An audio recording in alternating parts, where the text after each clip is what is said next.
Okay, hold on. Hold on a second. Hello? Oh, you have no idea what this is about to be. It's so funny. Okay. Hi. Okay, I'm coming in. Hello? You never expected this, did you? Look at this. We have a whole operation set up here. I have my sister here, Chloe, the operator. I would just call her the operator, but that's actually a name in Marble Hornets, so I'm not going to do that. My producer. That's me. My producer, Chloe, here will be assisting me. Chloe, can you swap it over to the right cam?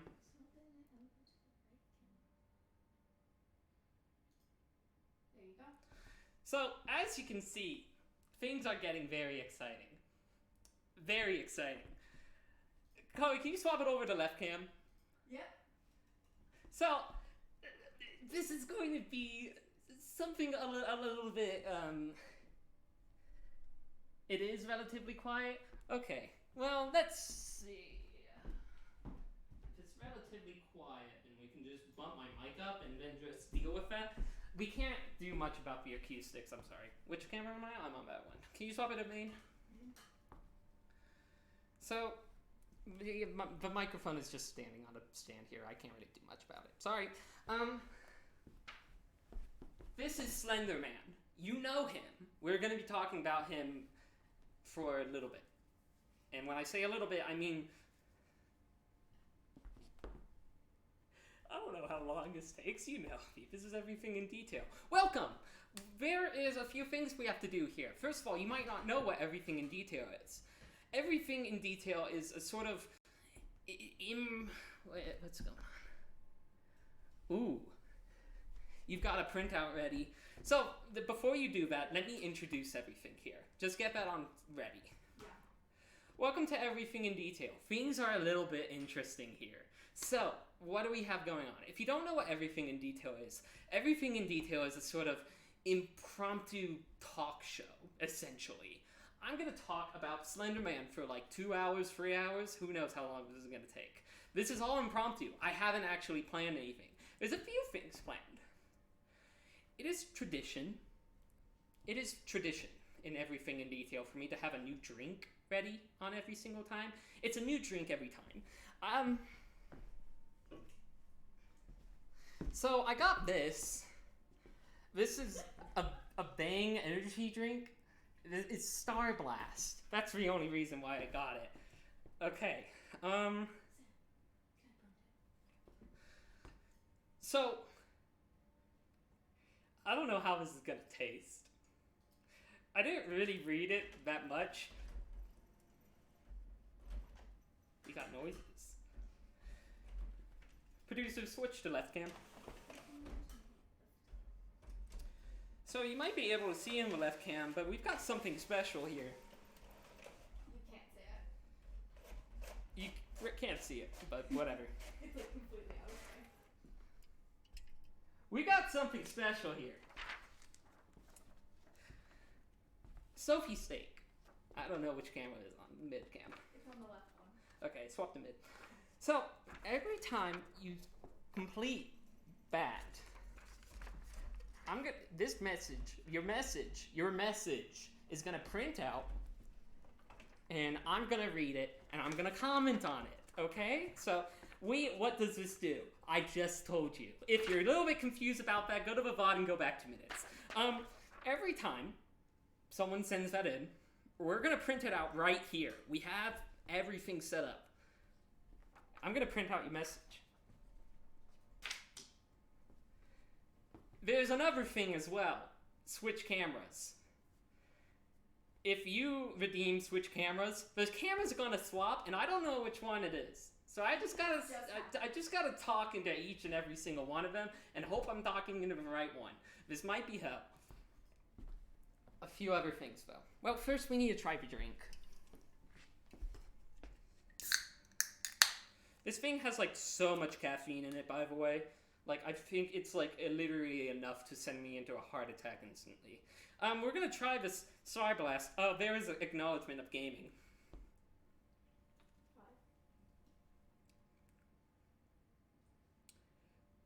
This tastes literally okay. Can I try it? This literally, here, my producer wants to try it. This tastes literally okay. It's not, it's fine. It's not, Yeah. it tastes, It tastes okay. it tastes okay. So I'm not gonna, I'm not gonna drink this all on stream, because I will die. Instead, I just have, some, I just have some Fanta here. We'll work with that. So don't even worry about it. Oh, and I got a tasty treat. I don't know why my store still sells these, but I got the Straight Pride Skittles. So here they are. I'm gonna put them right here next to the camera, or the microphone. So that's extremely exciting. I'm gonna fill up my glass with delicious Fanta. This is not sponsored, by the way. We have no sponsors.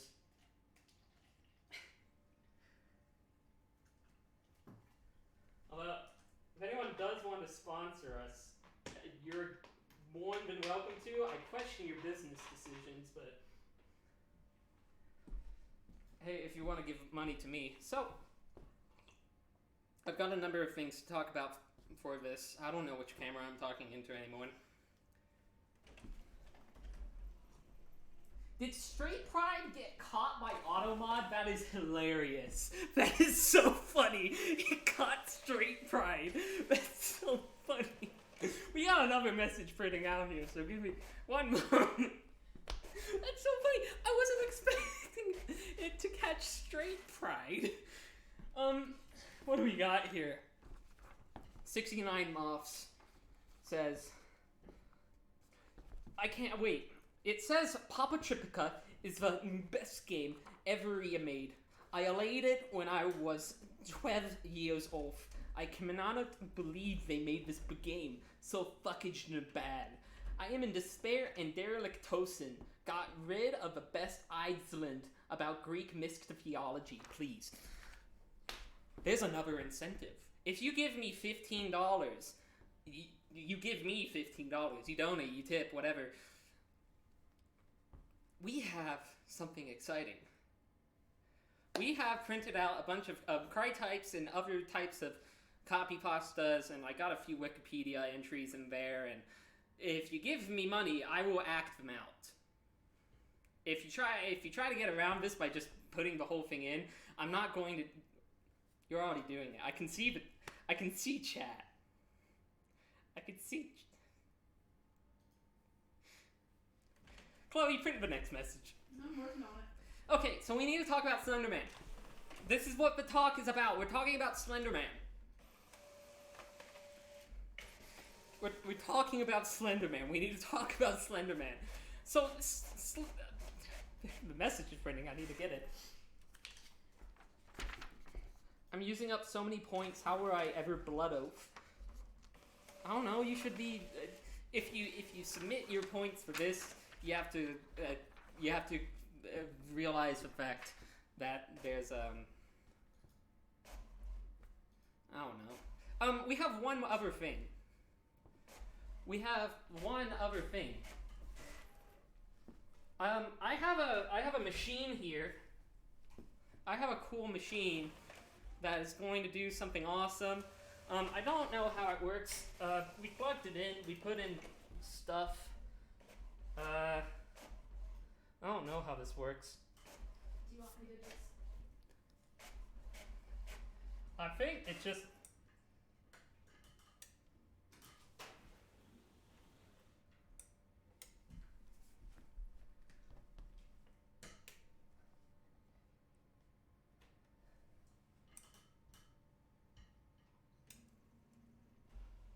This might need some time to heat up. That's fine. I'll let that sit for the time being. That's fine. That's totally cool. There are so many... Cody! You can't... What happened to the this image? What happened to this one? Main cam, please. What happened to this one? What happened? What? We're already having. This picture is not like that. We already have interception happening from Slenderman. Holy shit! I understand what it says. I understand that it's the Papa Triptica. Papa Triptica is part of the gacha rules though. So if you wanna try your best at getting that to me, holy shit, that scares me. I don't want to touch this. Does this work yet? I don't know how to use this. Yeah, see if it'll work on the remote. I don't know how that works. Here, I don't know if I can get it in here. Okay, I'll check in a moment. I need to get whatever's printing next. It's Papa Triptica again. There's so much Papa Triptica. And then, why did you have to do this to the perfect game? I need to turn on the machine. There's a machine here, and I don't know how. Wait, what?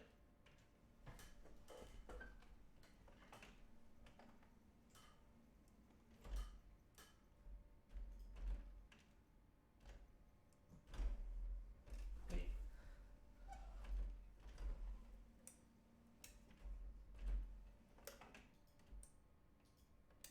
Hey, I don't. Okay, I'm gonna stop the bit of me not telling you. I bought a fog machine and I don't know how it works. Here's the remote since it's just one button. Yeah.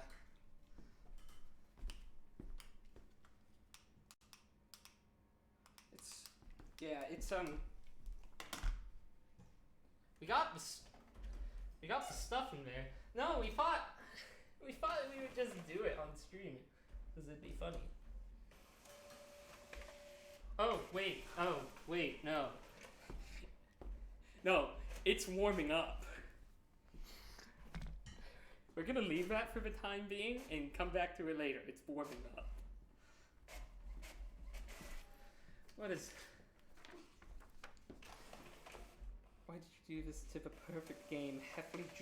Jeffrey, you made this. You dug your grave for worms and nasty, and I am so upset and sadness to do this to you, best friend and pal and confidante. I smell stuff coming from there, so it's doing something. God. It's doing something. This town isn't big enough for the two of us. One of us is going to have to move. I don't want to move. I like where I live. I'd much more prefer if you move, please. Just leave the boundaries of this town or I am going to cry! I smell stuff. There's a green light! There's a light! Oh my god! That's smoke, baby! Yeah! I'm opening the door all the way. Oh my god. Swap to right cam. No, swap to left cam. So...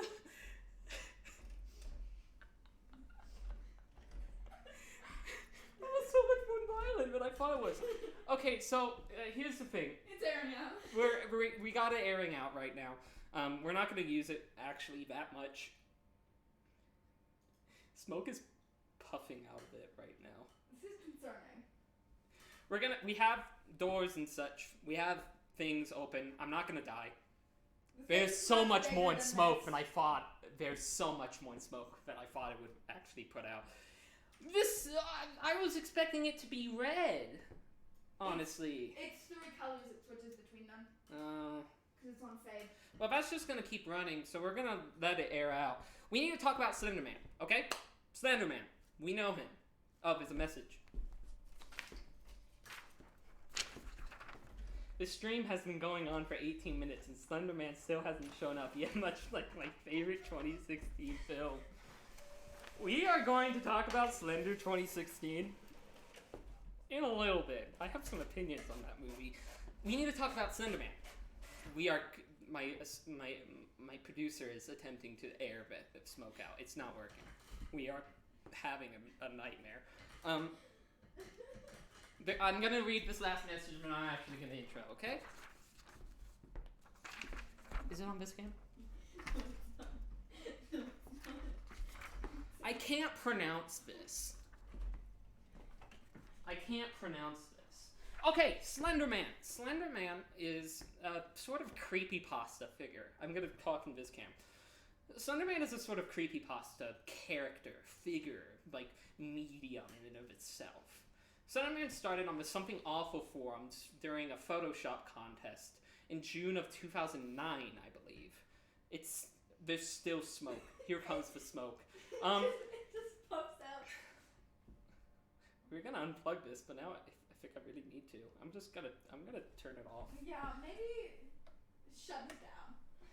This skeleton hands on it. It's really cool. Slenderman is a creepypasta figure from. It originated on Something Awful forums in 2009 through, like I mentioned, a Photoshop contest. And it's actually really interesting how that sort of started off and sort of exploded from there. And even then, on the Something Awful forum, a lot of people were complimenting the work. It was a few Photoshop images. Actually, I can pull them up right now, right here. Yeah, there's smoke because I mentioned Something Awful. I'm sorry, I have to though. Slenderman original images. Okay, so here's the next deal of this stream. I have a really cool projector here. That should be turning on momentarily. I have this awesome projector here that should.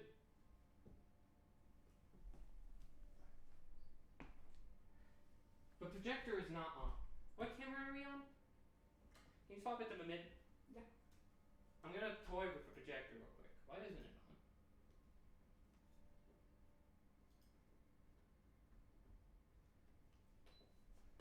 The projector is turning on. Okay. Now, I'm gonna be real, this projector is gonna be a little bit blurry. It's not meant for this short of a distance. It's a very nice projector. I think it's turning on right now.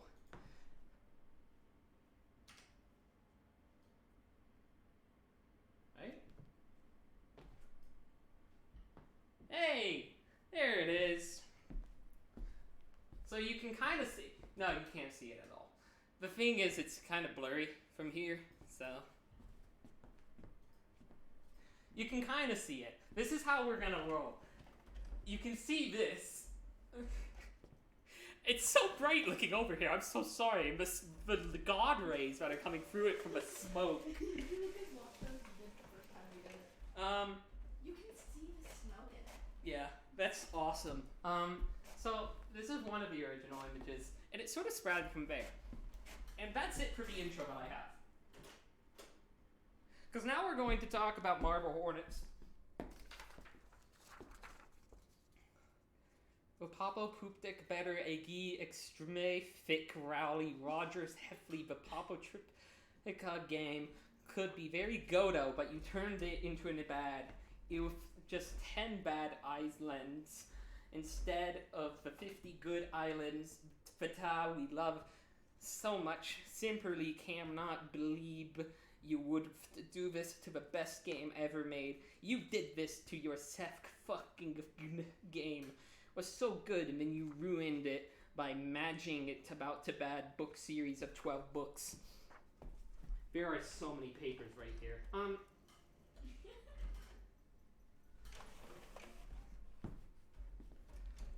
We need to talk about Marble Hornets, which is going to be the majority of this stream. Marble Hornets was a found footage. Are we on main cam? Yeah. Just so I know who I'm talking to. Wait, what? Slenderman from Minecraft 2016, 2018, 2019. Minecraft, Man, Crazy Craft games for kids, teens, girls, adults, Slendercraft, Crazy Man, Mince, Slender, Dragon, End Man, Skinny Man, Mine Man, Craft, Tall, Slender, Suit, Black Suit, No Face, Suit, Craft, Mine, man, craft, miner, man, pages, slaft, craft, slimer, man, mine, man, craft, pages, raft. Marble Hornets was a found footage styled web series that ran from June 20th, 2009, just 10 days after the first Slenderman images started to propagate, and ended on June 20th, 2014. So a 5-year running, which is very impressive for like an internet web series. Like, it's so rare that you ever see something run that long, and it could finished. It went from start to end and finished.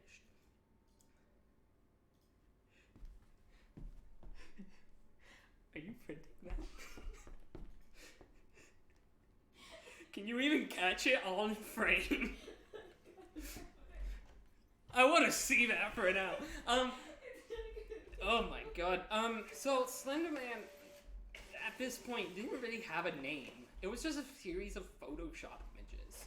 And so as a result, Marble Hornets doesn't have a name for its Slenderman. It hardly refers to the Slenderman by name anyway. Instead, its name is the Operator, which actually quite... It looks so cool. That looks so good, though! Yo! This rules! Keep that one. This rules. Keep that one. Hold on. This rules. This is going on here if it sticks. There we go. That rules! So, Marble Hornets has 3 seasons of it, separated by a pretty large time gap between the 3. For the first and second one, it's so events can happen that they can recap on, and then the second to third one, it's not really the same, but it's just one of a new continuum. Marble Hornets starts with our main character, Jay. Jay has a friend who is Alex. Alex was working on a student film project in the early 2000s called Marble Hornets. And for one reason or another, that got entirely scrapped. I think Jay recounts that Alex just canned it one day, just completely ended it.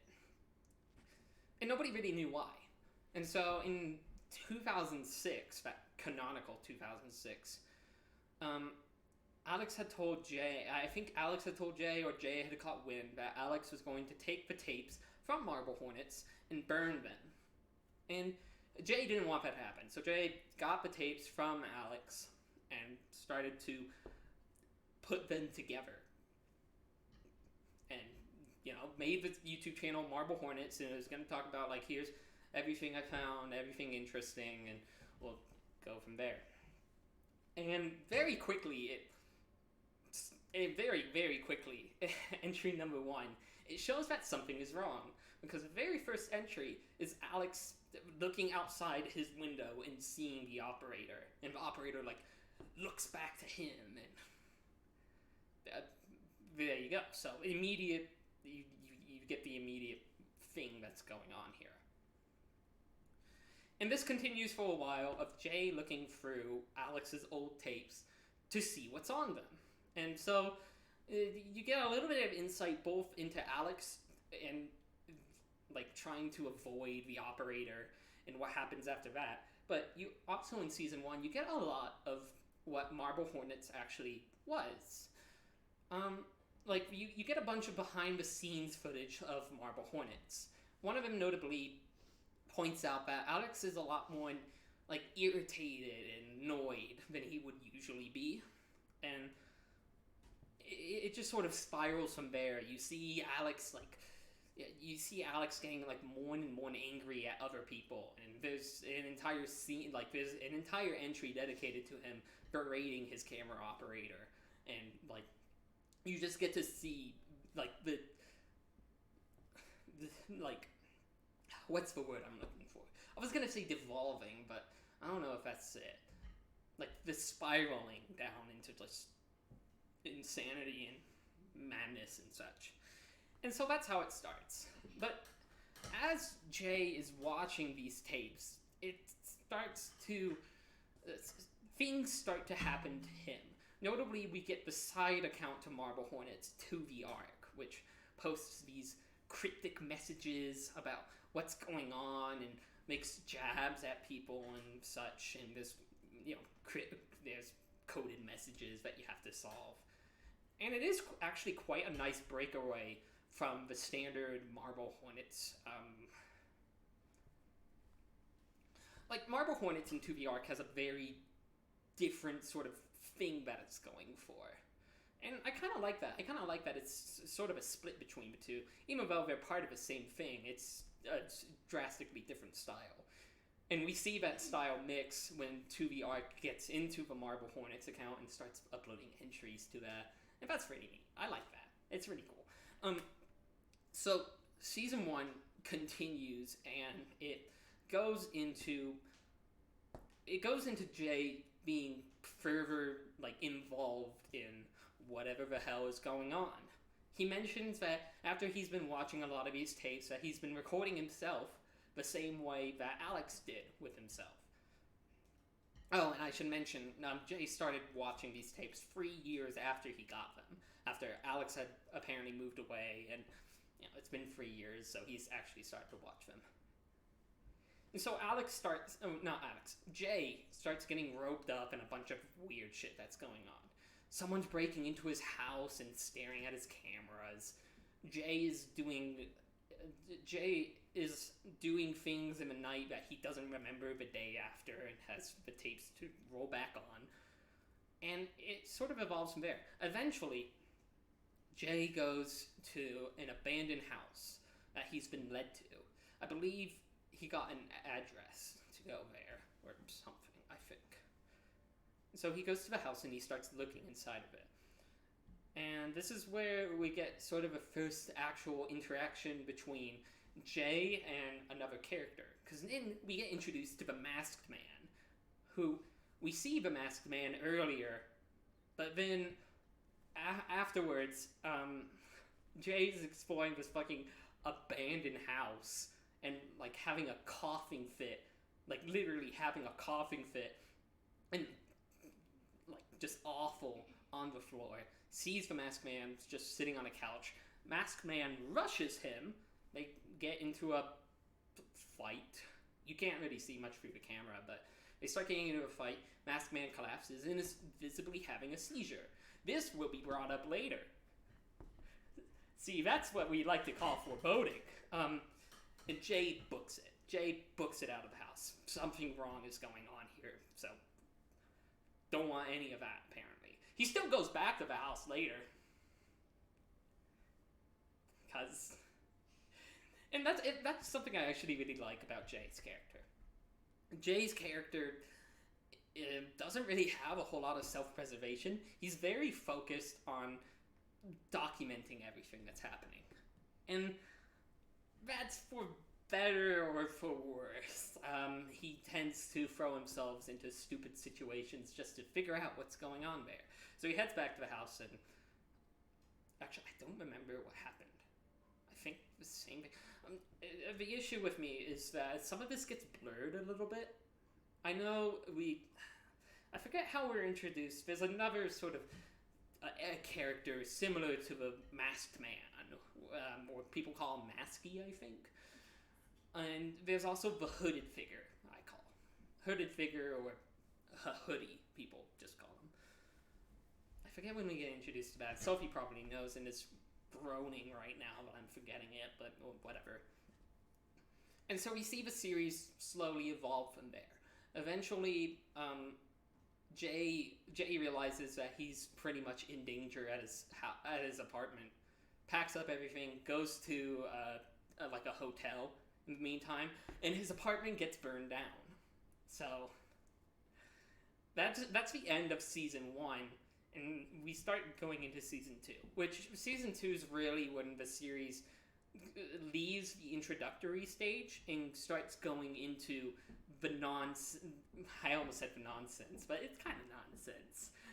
It starts to actually dive deep into what Marble Hornets is. So season 2 starts with Jay having amnesia.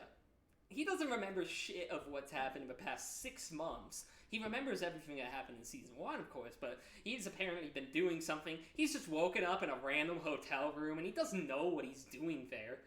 He has no idea what's going on. He's apparently only booked the place for the night, so he gets it extended just so he can figure out what's going on. He has a bunch of tapes now, a bunch of new tapes that he can look at, and so he decides, okay, it's probably best that, well, I figure out what happened in the past 6 months. And that's where we get to see a lot of the character interactions in Season 2. One thing that Marble Hornets does really well is character interactions. And that's especially done well in Season 2, and it's very well done in Season 3. I have very high moments in Season 3. But this is where we start actually getting into character development. So Jay wakes up in his hotel. I already did this spiel. And he meets someone next door to his room in the hotel named Jessica. And initially, I forget what this was a little bit. I might have just scrubbed through a little bit and just picked up the minimum amount of detail I needed. But Jay meets Jessica. They talk for a little bit. Jay gives off some bullshit reason for why he's there. Jessica gives a reason for why she's there too. And they just go from there. And so Jay, I guess I should mention, there's multiple people who played in Marble Hornets, because I'm going to be starting to reference a lot of people in Marble Hornets who were there. There's Amy, there's Brian, there's Tim, Jay was there, Alex was the director, there's someone else that I forget, but I don't think they show up in the series at all, so whatever. Like, past a certain point, they don't. So, Jay is figuring out what's going on, and through tapes that he has access to, there's a safe that he can't get into, but he has other stuff that he can. And he starts seeing that he's actually been working with Alex to figure out what's going on here. And one place that he actually does go...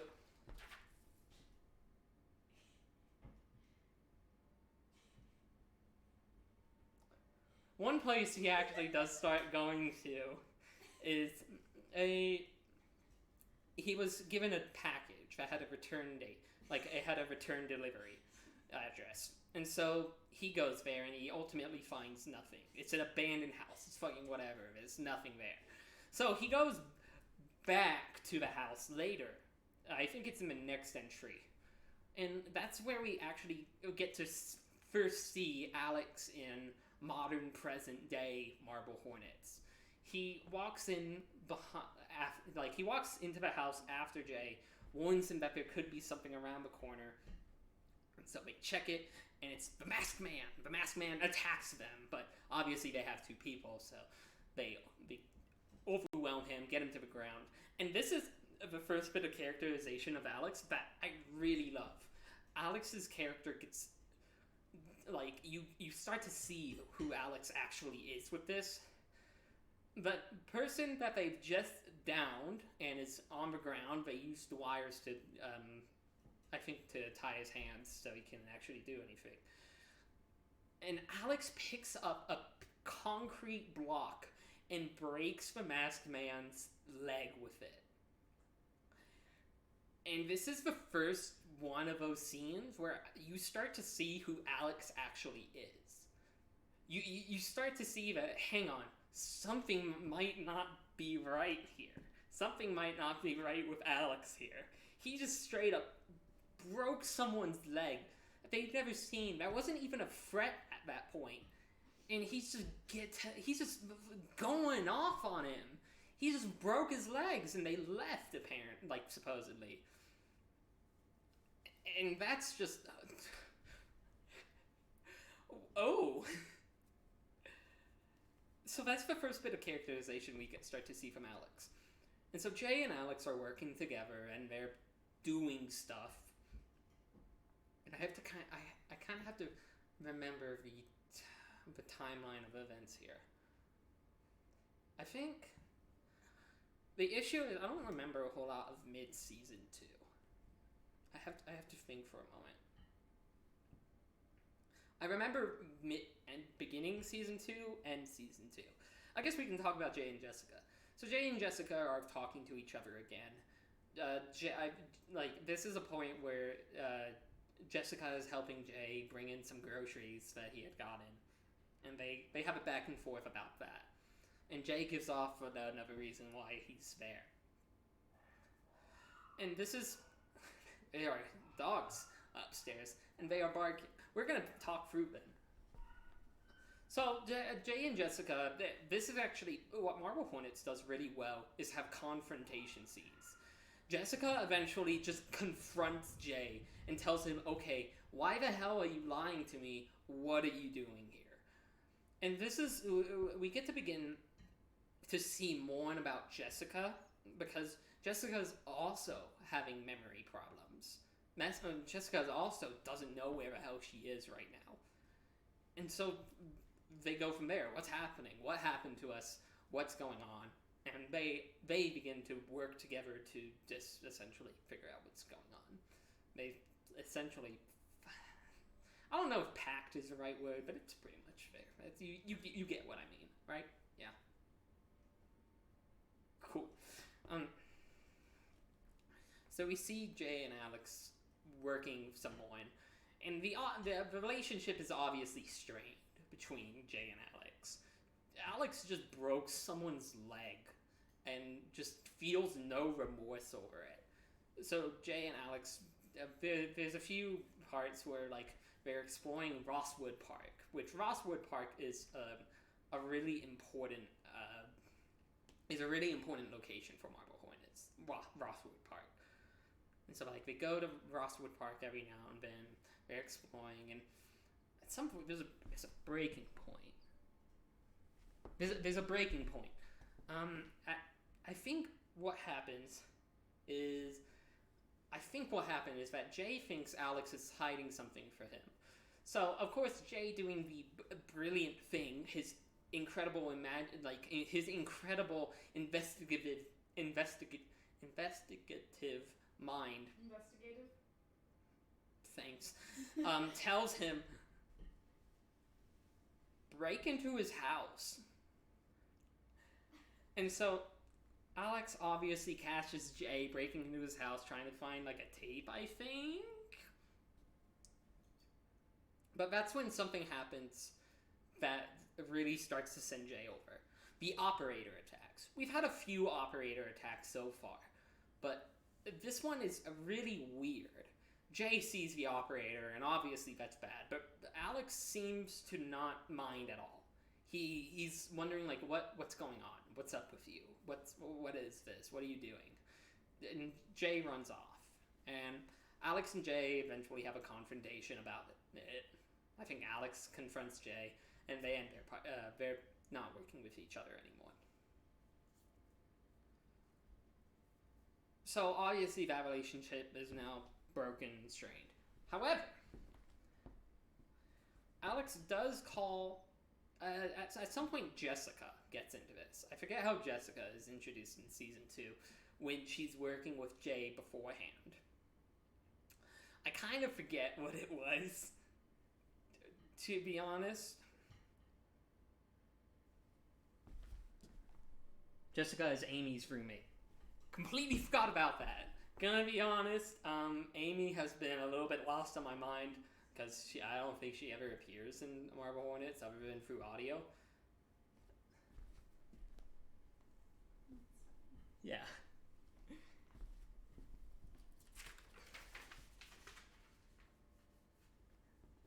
So, Jessica is working with Jay now. We see a moment where actually Jay is stalking Alex in Rosswood Park. And this is actually a really cool scene, because we see through Jay's perspective, and then a few entries later, we see through Alex's perspective. Because Alex is wearing a camera too, and Jay has gotten a hold of that camera, or that film, tape, whatever. And so we actually have this really cool scene, where Jay is stalking Alex in Rosswood Park. Alex is going somewhere. Jay thinks he's completely in the clear, until they get to this tunnel. Jay would later mention that this looks similar to a tunnel that he had gone. I think he had gone into at the very beginning of season 2. Was that Alex? I don't remember. But there's a tunnel. A tunnel leads from one end to the other, and Alex just sits down at one end of it. And he eventually looks over his shoulder, he sees Jay, and Jay runs off. And that's it for Jay's perspective. Jay runs off, and that's it for him. But when we actually get to see Alex's perspective, it's actually really cool.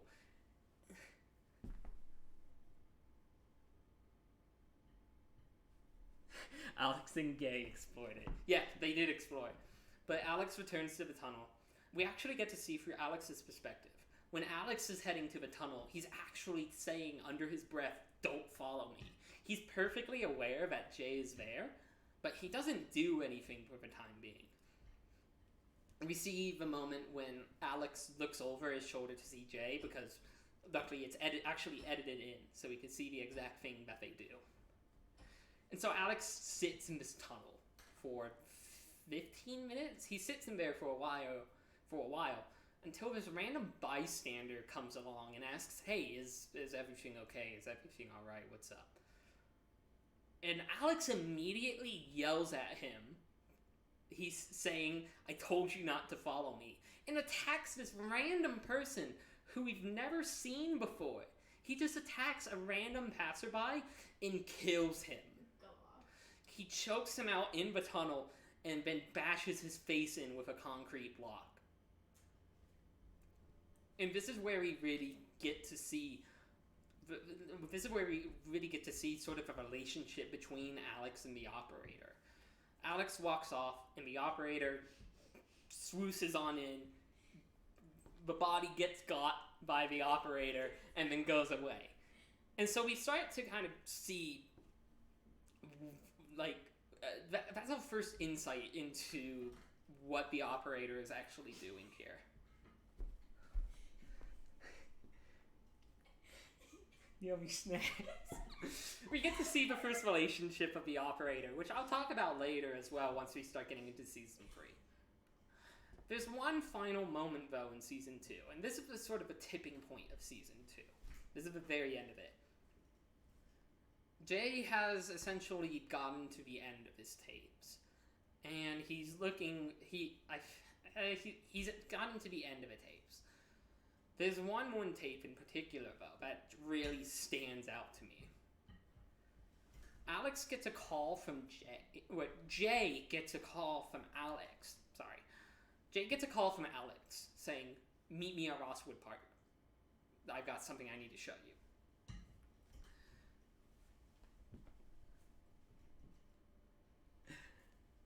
Jay and Jessica reluctantly agree. They meet up with Alex in Rosswood Park, and Alex takes him somewhere. It's this abandoned building that has 2 stories. There's more into this, right? I'm remembering a lot about season 3. There's more stuff about the masked man and the hood figure, but I can't remember that for the life of me. Don't worry about it.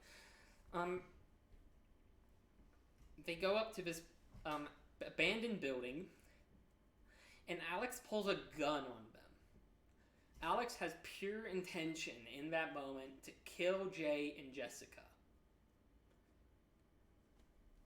But a masked man appears. He walks up behind Alex and grabs him and starts dragging him off.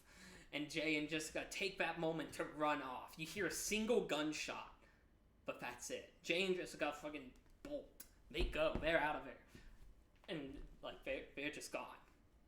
And so obviously the decision is, okay, let's not interact with Alex ever again.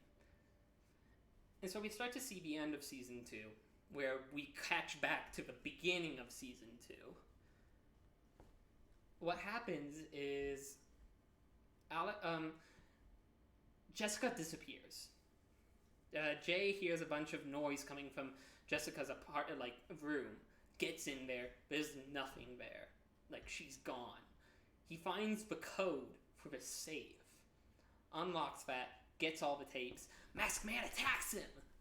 Or hooded figure? I forget, honestly. He gets attacked. He has the tapes throw. He bolts. He's out of there. But we get to see afterwards what actually happened to Jay and Jessica. After Alex attempted to kill them, they went to this hotel room to lay low for a while. But then the operator attacked them and wiped their memories clean from the past 6 months, where all of this is happening. And there's even a moment where they're talking about, like, okay, we're going to make the safe password my phone, like Jessica's, the last 4 of Jessica's phone number, so they didn't forget. They obviously forgot. But that's essentially season 2. Season 2, as Sophie said, is very complicated, and I don't remember a whole lot of it. I'm surprised how long this has been staying up for how long ago it dropped down. However, season 2, for how complicated it is actually pretty good. I enjoyed it. Season 3, though. This is where the real meat comes in. Season 3 of Marble Hornets is so good. Like, season 1 was okay. It was an introductory. It like, there is a good excuse for it to be so low budget and such. Season 2 was getting onto the ground foot. Season 3 rolls with it. So season 3 starts, well, season 2 ends, and we get to see that Jay has found Tim. Tim, in season 1, was actually interviewed by Jay because Jay was interested in starting up Marble Hornets again. That was his front, to start up Marble Hornets again, so he could talk to Tim. But Tim is in this neighborhood that that Jay has gone to, and now he wants to talk to him because he thinks he might have info. And this is where it gets really fun. Jay notices one thing with Tim is that he's going to a mental health clinic. So his best move is to wait outside the mental health clinic for days on end until he can find Tim. Eventually this works. It's one of those things, right, Cam? It's one of those things that I sort of think about. I sort of think about this every now and then, and I kind of realized Jay is a little bit overbearing. I don't know if Jay really has the best idea of what he's doing here. This is the characterization that I really like about Jay. Jay, gets completely written as someone who's completely throwing everything away just to learn about whoever else he can. And he's ruining other people's lives because of it. We can make the assumption that Alex wouldn't have been doing this. Alex would have just been doing whatever. The masked man and the hooded figure, who knows what they would be up to. Jessica probably would just be living a normal life right now. But now Jay has roped them all into this thing that he's trying to figure out. I made... Something beeped. What beeped? What beep? Oh, the projector. I thought the smoke machine was about to go off. That'd be scary. So we get introduced to Tim. We get introduced to Tim. And Jay does the same thing again. Where, obviously he's already interviewed Tim for that. He uses that to intro it. And so we start to see Jay talking to Tim a lot. And Tim mentions that he actually has some tapes of behind the scenes of Marble Hornets. And he gives those to Jay. And Jay can look them over. Until... Main camera.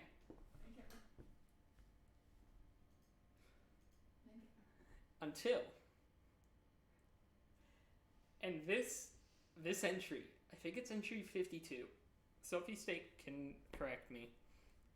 This entry in Marble Hornets is literally 59. My favorite. Literally is I made that observation that Jay is ruining other people's lives for his own gains at this point. at the end of season 2. Entry 59 starts with Tim punching Jay in the face in the middle of a parking lot. Tim's figured out, and this is really cool, Tim's figured out what's going on because he looked up Marble Hornets and found the YouTube channel. I love that. So much like internet horror or whatever, internet creepypasta completely works on the idea that this, what we're seeing, that isn't actually canon. But Tim goes on the internet and looks up Marble Hornets and finds the YouTube channel. And he watches all the entries. And he realizes that he's been being used by Jay. He's been lied to by Jay. And this goes to the best 5 minutes that I've ever seen of Tim just railing on Jay. Probably better wording there, but you get what I mean, right? I'm not gonna backpedal on that. Just Jay is getting absolutely fucking torn apart by Tim here. This goes back to what I was talking about. Tim's life has been ruined by Jay, and that's because we get to a revelation. Tim is the masked man.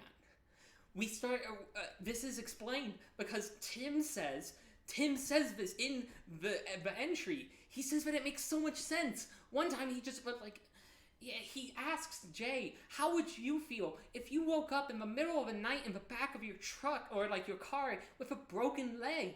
He goes off on Jay, telling him that he's ruined his life. Tim had been completely fine until Jay started to watch those tapes and dig more and deeper. Because Tim's been having these moments where now he's stalking Jay and he can't even remember any of that. And it makes so much sense to him now. He explains this. He explains that he's been having seizures because he's the masked man from the abandoned house. The masked man had seizures. That's Tim.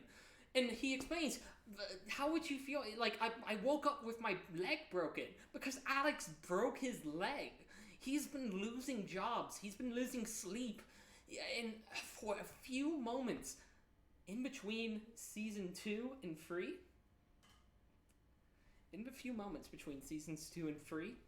it was getting better for him.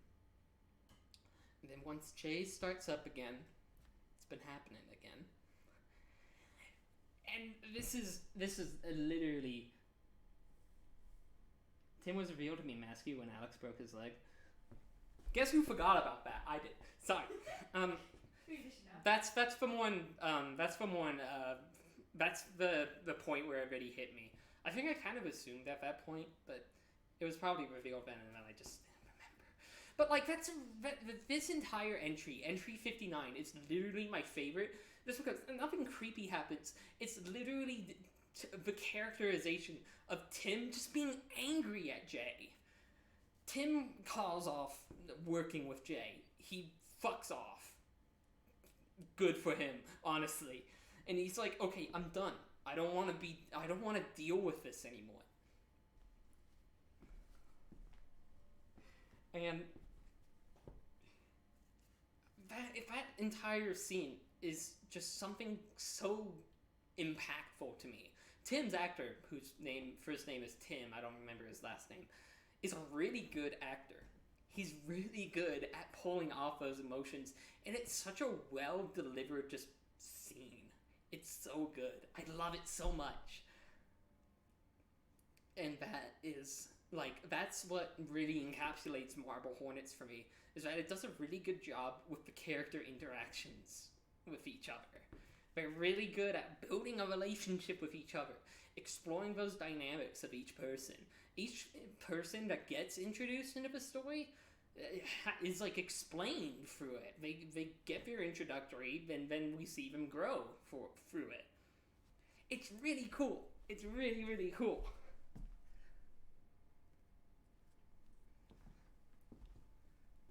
And so after that, we start to see the ramifications of that. 2V Arc is obviously putting together videos of it, where we start seeing Moen. Whoever is running 2V Arc, which I think is to be presumed is the hooded figure, is stalking Tim in his house. And we get an entry where the hooded figure breaks into Tim's house and steals his medication. And as a result, he has a seizure. And we see what sort of happens to him after that point. He becomes like the masked man for that night. We see what's actually happening to Tim here. And that the way it's done, it's just really impactful. I really like it, and it's just such an effective way of exploring this character. And like you have their high moment, like you have their high point, and we start to see the ramifications of that.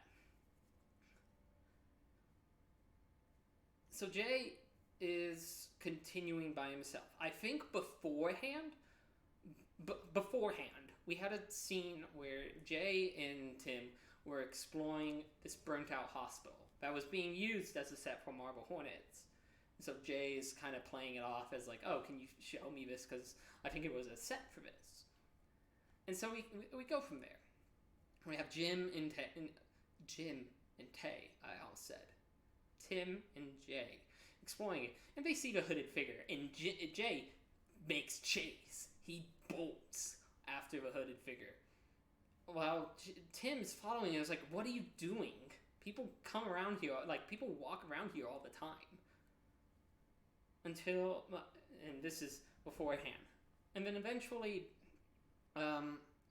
Jay and Tim reach up to a maintenance tunnel. And they can't get into that maintenance tunnel at the time. At least, Jay's not going in there. And so, obviously, Tim's like, what's going on with you? I don't want to be here. Let's get out of here if you're going to be like this. And then that slowly leads up to entry 59. So afterwards, Jay is completely on his own. So he returns to the maintenance tunnel.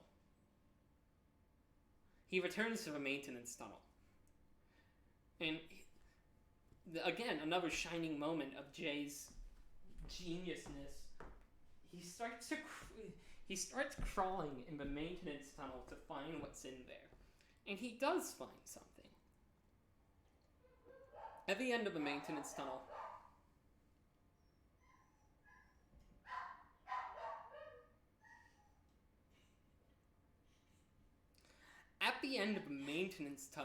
we start to... Well, we don't... I'm also barking. At the end of the maintenance tunnel, they... Slenderman is here. Poppy's announcing it. Yeah. At the end of the maintenance tunnel, Jay finds Tim's medical records. And a doll. The doll doesn't really mean much, but the medical records are what's important. And it's another shining example of how brilliant Jay is. Because in the next entry, he opens up the files and starts looking on them at camera and uploads them to the internet to see what it is. They're heavily redacted, but you get a little droplets of information there. In the next few entries, Jay and Tim meet up again. Tim is obviously annoyed that Jay just uploaded his medical records to the internet. He makes note of this, saying like, okay, thanks for doing that. And they have a back and forth. And Tim sort of realizes, okay, we might actually need to work together with this because something is going on and we need to figure this out. And so I'm trying to remember the immediate events afterwards. Jay and Tim return to the burnt-out hospital, I think a few entries later. And we start to actually... We get a lot of insight into Tim's background. We get a little snippets of information. I heard tape. I thought that was... I heard a tape ripping. I was upstairs. I think before. Nah, don't worry about it. Jay and Tim return to a burnt-out hospital, and we actually get another really impactful scene.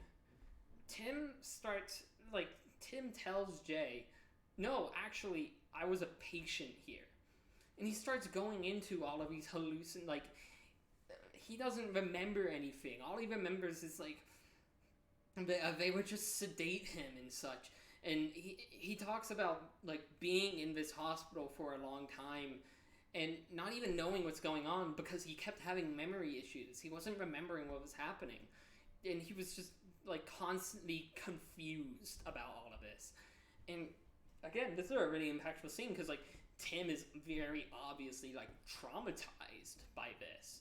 It's another really impactful scene where Tim actually he's had days to think it over, and now he thinks that no, maybe in reality it was I who did this, because everything that has been happening to people may have been caused because he was a source of the operator, and that sort of spiraled from there.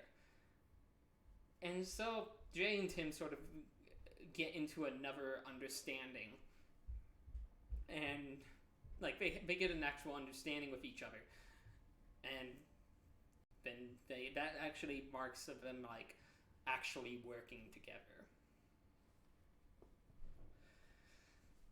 Now, for the rest of what happens, again, my timeline of this is a little bit fuzzy, and I feel like we're maybe going on for this for way too long.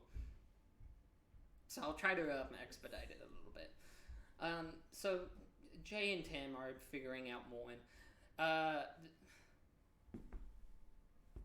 You can help. Here's the thing: we don't have desktop audio. No one would be able to hear you. And I wouldn't be able to hear you. So.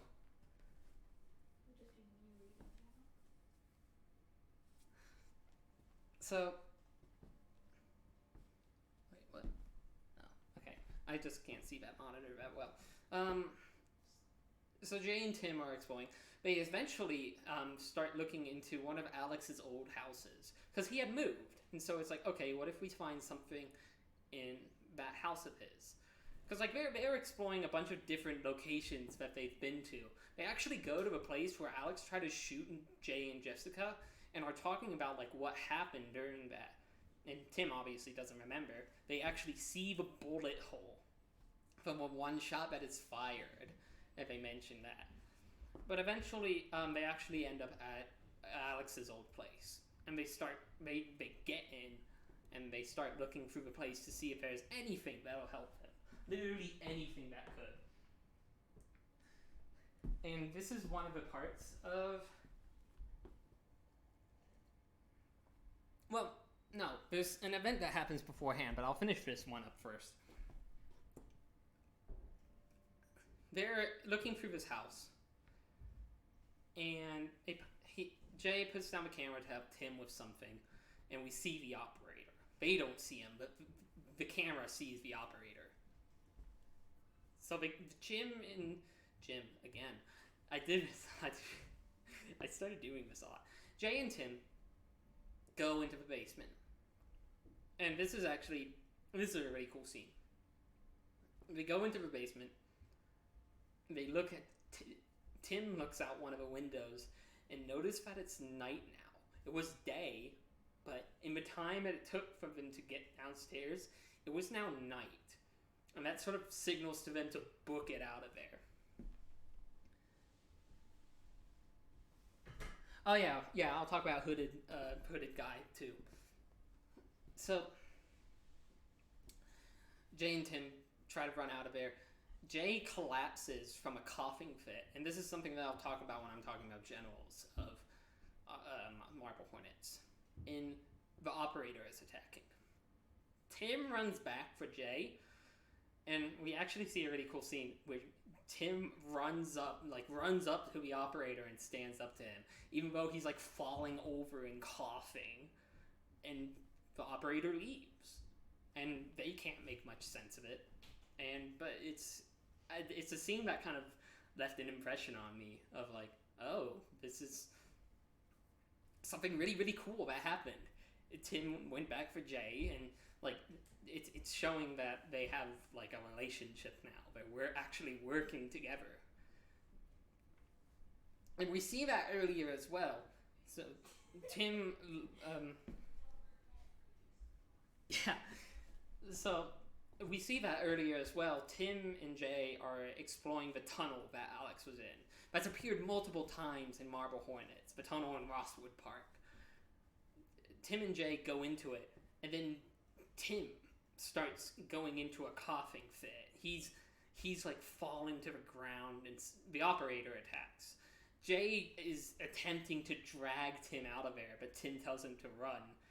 And we get another sort of mind-bend reality warp scene where Tim is having a hell of a time right now. He's getting drowned, dragged around the forest. He's stuck in a tree somewhere. Another set of scenes that really left an impression on me. There's a point where he's in the burnt-out hospital, and he walks towards a door, and he immediately backs off from it and retreats while yelling that something is coming through it. But there's nothing there. And that's something that was really cool to me. It's also me praising Tim's actor, Tim, who really sold that scene really well. So there's ultimately a scene, Tim takes a ton of his medication, and he wakes up in front of his car, and he gets out of there. And so we have those two scenes. And it's really cool that we have these scenes where they were actually trying to help each other out. Now, with Jim trying to drag Jay trying to drag Tim out of the tunnel, there was a To The Arc video that was actually calling Jay, like saying that he had abandoned Tim. To The Arc doing the To The Arc stuff. And we start to see a turning point for Jay. Jay's having hallucinations. There's multiple times where they're exploring something where Jay thinks he saw something. He thinks he saw the operator, but there's nothing there. So we can see that, okay, something's wrong with Jay at this point. Jay's not having a good time right now. And we can see that Jay's mental state is like falling apart at this point. I'm trying to remember the point of events. Jay and Tim are looking through, I think, one of Tim's old apartment. Jay and Tim are exploring it. And Tim eventually, at first, this is hinted at in a video uploaded by the hooded figure, the guy, that implied that there was a tape hidden there. So Jay and Tim go to collect it, but they can't find it, supposedly. Until Jim notices... This is going to happen a lot. Jay notices that Tim has something in his pocket. And so Jay, doing the Jay thing, since Tim isn't handing it over, Jay rushes Tim, and, they wrestle with each other for a little bit.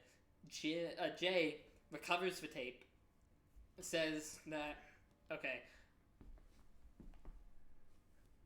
I think Alex is hiding in the house attic. Yes, that's it.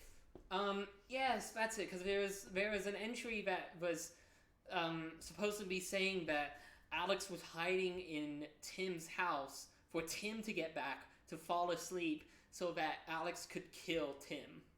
I remember this now very clearly. That was the beginning. Alex is hiding in Tim's apartment so he can kill Tim when he's sleeping. That's the idea.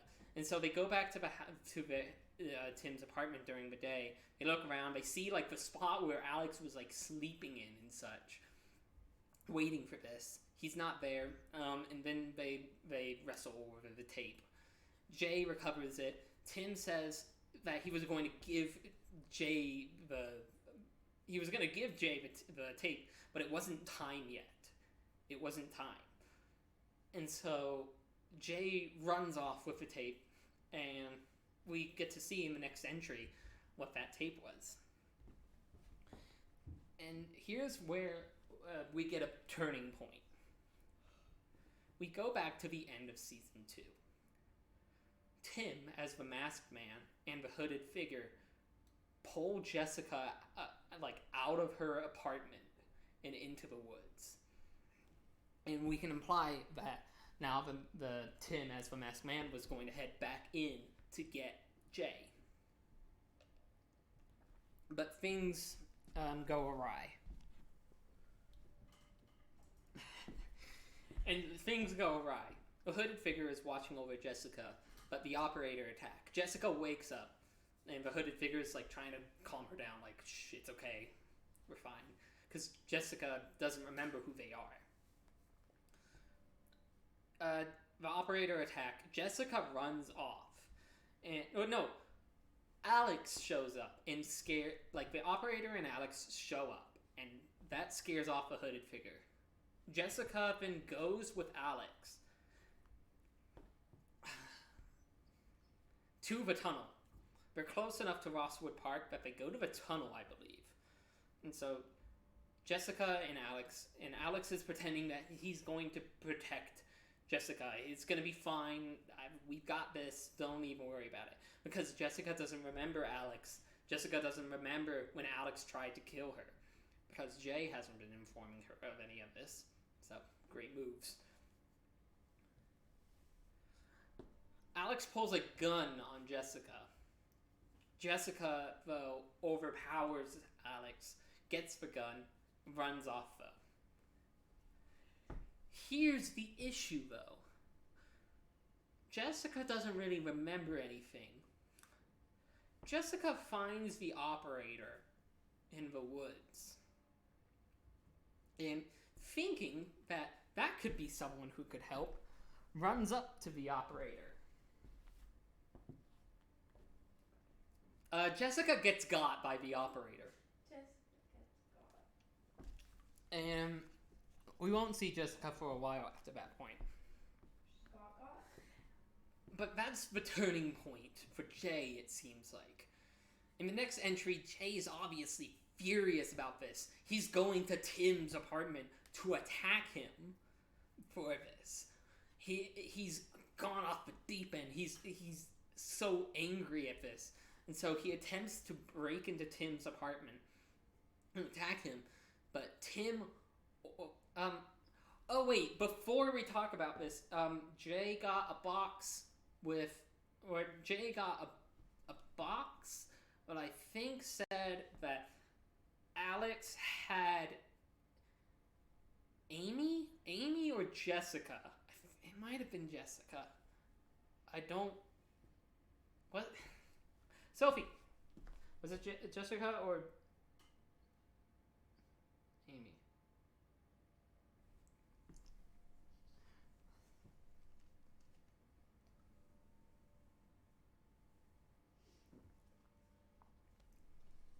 They found a note in the attic with an address where it said that he had Amy.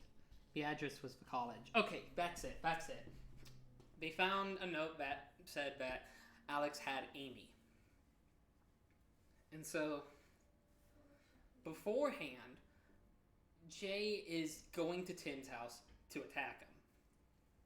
Tim overpowers Jay. Tim literally ties Jay's arms and legs together and tells him, he takes his camera and he says, I'm going to the college, to where Alex is, and you're not coming with me. Tim leaves, and this actual upload to the channel is from Tim's perspective. He says that Alex needs help, but he can't do anything anymore. So, it's actually really cool that this sort of happened, because later on we'll see that this isn't what Jay intended to do in the first place. A scene that we later get during the endpoints of season 3 actually explains that Jay, a day before he attacked Tim, and a day after Jay looked at it or whatever, Jay actually was in Rosswood Park looking for something, and he actually tries to call Tim after he's seen the operator. He tries to call Tim to tell him, okay, I'm sorry for what I did, and he's attempting to apologize to Tim. And the call obviously sounds like it went through to voicemail, But we later see that Jay ends up at a shed that they originally woke up in during another sequence that I kind of forgot about. I just remembering about it now. Jay starts going into a coughing fit, though. The operator appears above him. And so we can sort of presume that that never happened. Tim says that he never got a voicemail from Jay. And so we can presume that he got. And attacked Jay, or try to attack Tim afterwards. We then get a 2V arc video that is the hooded figure assisting, that is actually assisting Jay. Hooded figure breaks into Tim's apartment, or when I say break in, I mean he walked in through the front door, finds Jay still tied up there, pulls out a knife, drops it for him, sets down the camera that he had with him, Jay's handheld camera, and leaves. And so Jay gets freed. He frees himself, and he's beginning to leave. And what else happens? There's another scene in Tim's apartment, but I'm forgetting. But Jay leaves, intent with going to the college as well. And the hooded figure has actually drawn Last Chance onto the mirror. So now Tim and Jay are going down to the college. It specifically mentions that Alex has Amy in Benedict Hall. And so you see where Jay and Tim are now at the college. And Jay is following Tim, trying to get into Benedict Hall. All of the doors are locked. All of the windows are locked. There's no way in. And so Jay is stalking Tim, who is looking for a way in, until Tim sort of disappears into a maintenance tunnel. I believe what Jay does is that he sets up he sets up a watch point across from Benedict Hall to watch Benedict Hall to see if anything happens. The day after, Jay, I think the day after, it might have been like a few hours later, Jay sees Tim leaving Benedict Hall. And so Jay obviously sees, okay, there's an opportunity for me or something. So he goes into Benedict Hall, and he starts looking around a little bit. He goes into the basement. He turns around, and Alex is there. Alex shoots Jay.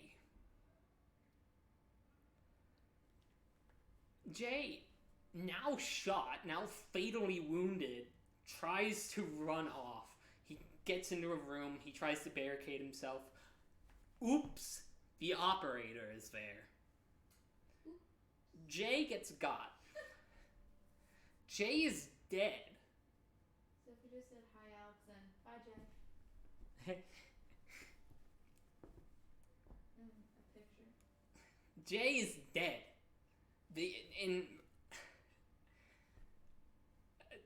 That's really cool to me.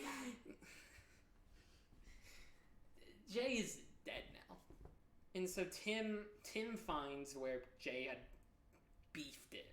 He finds like a blood print, and he's like, oh, god damn it, Jay. This is what, he mentions, this is what I tried to prevent.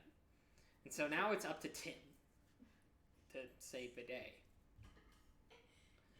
And he beefed it. And so Tim is exploring the schoolhouse that Jay was actually watching from. He starts looking around a little bit, but there's an issue. Tim doesn't have any medication left. Partially because it's being stolen by the hooded figure, who we get to see that the hooded figure actually had a run-in with Alex, where Alex was trying to get information from the hooded figure. This was during season 2, I think. And so the hooded figure is using Tim's medication. And so Tim's also beefing it in the schoolhouse that Jay was watching from. And the hooded figure appears in front of him, walks up to him. and like he the hooded figure taunts. Season 3? Okay, cool. Hooded figure taunts Jay with last bottle of medication. Otherwise, he's gonna go into a relapse and die. Jay, what? Not Jay. Jay's dead. Jay's gone. Dead. Jay's fucking dead. Game over. Tim runs after the hooded figure, and we actually get a really cool scene where they're being, because the operator's there too. We get this really cool scene where Tim is chasing the hooded figure, and they're like getting teleported to different places throughout Marble Hornets. We get the burnt out hospital. We get the tunnel. We get the hallways of the schoolhouse. We get a lot of really cool scenes here. Until eventually, the hooded figure is like trying to hide from Tim. Tim picks up a metal rebar, like a metal pipe. Oh my god. And tries to hit the hooded figure. And hooded figure falls from where he's trying to hide from. Dies. He lands and is fucking gone. Beefed it. Beefed it. Tim tries to look over his body. Sounds of brutal pipe murder. Tim tries to look over his corpse. He finds the pills. Good. Cool. That's good for Tim. Then he finds a tape on the hooded figure's body. He tries to take a look at who the hooded figure is. He actually tries to do this twice, I think, in the entry. But operator appears, stops him from doing that. No go. And so Tim watches the tape. And it's really cool. It goes back to the audition for Marble Hornets. Alex is hosting auditions for Marble Hornets. And Tim is, I think it's Brian. Brian is the person that's interviewing for it. And Tim's there too. Brian and Tim are friends. And you get this little interview sequence, but then you realize, and Tim realizes too, the hoodie that the hooded figure was wearing is the same as Brian's. The hooded figure is Brian. Tim just killed Brian, his longtime friend. Obviously, he couldn't know that, but he laments on this, and he mentions that he has to find Alex. So hooded figures beefed it. Brian's dead. Jay's dead. They all beefed it. Jessica's somewhere, presumably dead for the time being. This leads to entry 86, I believe. Entry 86 is 15 minutes long, and wow, is it a finale. Tim is going into Benedict Hall. He's looking for Alex. No. Wait. Tim's house. Oh, yeah! I forgot! Actually, what? No, Tim does the smart brain move and leaves. He leaves the college, and he actually puts out like a challenge to Alex. Like, I know you're watching these. I'm waiting. And he goes back to his house. He goes back to his apartment. And he's waiting for Alex to appear. And then he realizes, wait, hang on a second. He's gonna be thinking I'm gonna be in the house. And so Tim leaves his house. He drives like a road across. And he's watching his house from there. And he sees Alex coming up to the house. So Tim gets out of his car. He follows Alex in. And then that's when he really sees what's going on. Tim is behind Alex. The issue is Alex has a gun. The other issue is Alex is covering his house in gasoline. Oh. Tim, avoiding Alex, watches as Alex burns his house to nothing. So Alex attempted to kill Tim. He had a gun on him, and so he burned his house down. And so that's where it's like, okay, this is point of no return. So Tim's house burns to the ground. And from there, we go on to entry 86. Tim goes into Benedict Hall. He's looking around. Eventually, they find Alex. He finds Alex. I'm trying to remember how exactly this goes. I do know that eventually, like, Tim and Alex are really close to each other and they start wrestling with each other.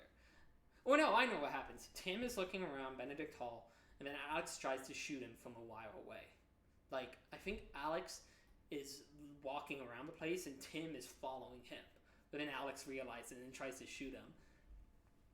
And so Tim is being shot at while trying to avoid Alex. Then they start getting into like a wrestle. And that's where we start getting more in teleportation sequences. They teleport around the place while they're fighting each other. And eventually they're in the shed that one time Jay and Tim woke up in.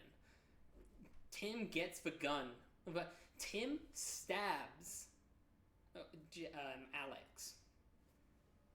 And, like, gets the gun. The gun is empty. The gun's not loaded anymore. And Alex has fired every single bullet. Alex pulls the knife out and starts trying to kill Tim with, like, his bare hands. And we got even more in teleportation sequences and such, which was really, really cool. While Alex is, like, having the villain monologue, he's talking about how in order to end this strain, in order to end what's going on, he needs to kill everyone. And then himself. So now Jay's dead. Alex explains, actually no, I've killed everyone from the cast. Amy's dead. Like, everyone is dead. Alex thinks that it's only Tim left.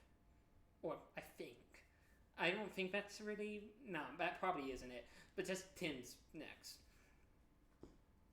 So, what happens is they... it's actually really cool. Tim says that Alex killed Brian or something. But then Alex does the smart brain move, and there's a teleportation sequence, and Brian's corpse is there, and he says, I think so. Or maybe it was Jay. He says, actually, no, you killed Brian. You're the one, he wouldn't have died if you hadn't tried to hit him with an iron pipe. It was Brian. It was Brian. Yeah, it was Brian. Okay, I couldn't remember. And so Brian's corpse is just there. And he's like, he's crouching down next to him. And he's like, no, you killed him. You killed him. And that's really cool. And there's eventually payoff. Alex is attempting to kill Tim. Tim gets the knife. And he stabs Alex in the neck. And so, in those final moments of Alex's life, he essentially tells him, okay, you need to kill everyone now, and then yourself. You need to kill everyone. Beef number 3, Alex dies. And Tim has murdered, not really murdered, has self-defensed Alex. Doesn't sound as punchy, really. Yeah, Alex says Tim is left. Yeah.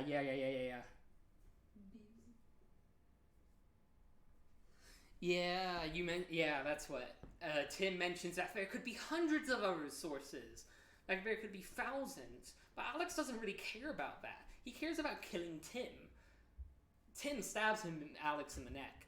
And he explains to Tim, you need to kill everyone, and then yourself to end this. Tim tries to walk away. He passes out. And that's the end. I gotcha! Not really. Entry 87. Tim and Jessica actually meet up, and they're talking to each other. Presumably, they talk specifically about their medication. They are on the medication that sort of counteracts the operator's effects. Tim still goes into a coughing fit, and it gets worse, but like making the assumption that the operator is nearby. But we don't get to see that. Instead, it hard cuts to Tim driving on like an empty highway, and he parks. And we get one more little title card, because a lot of the explanatory is explained through like a little title card that the authors wrote. Everything is fine.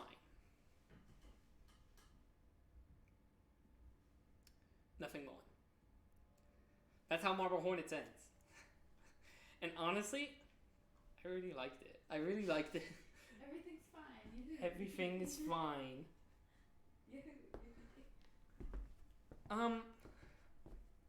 So Marble Hornets. A lot of things that I really liked about Marble Hornets. First of all of the teleportation sequences. I like stuff like that. I like reality bending. And that's all of Marble Hornets, really. People have theorized that since they can barely hear sirens after the jump cut, that Jessica is dead or something. Yeah, it mentions you can hear an ambulance siren. Okay. There was never any more Marble Hornets ever again.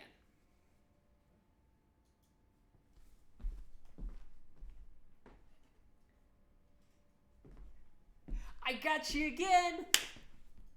We're getting into the bad part of this stream. I'm so sorry. I'm so sorry. Something's printing here. Hang on.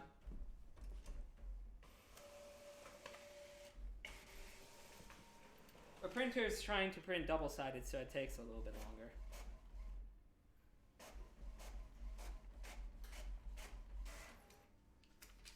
Oh, you had frame turned on. I can't read this. We'll have that reprinted. In the meantime, I'm so sorry. We have to talk about always watching a Marble Hornets story. Now we got it. Where did I put the Starburst? What are you looking for? Where did I put the energy drink? It's behind the egg carton looking things. Oh, it is. Why did I put it here? I don't know. I need caffeine for this next coming section. Can we open the Skittles? Han, do you want the Skittles? You want the straight fried Skittles? Let's take Skittles.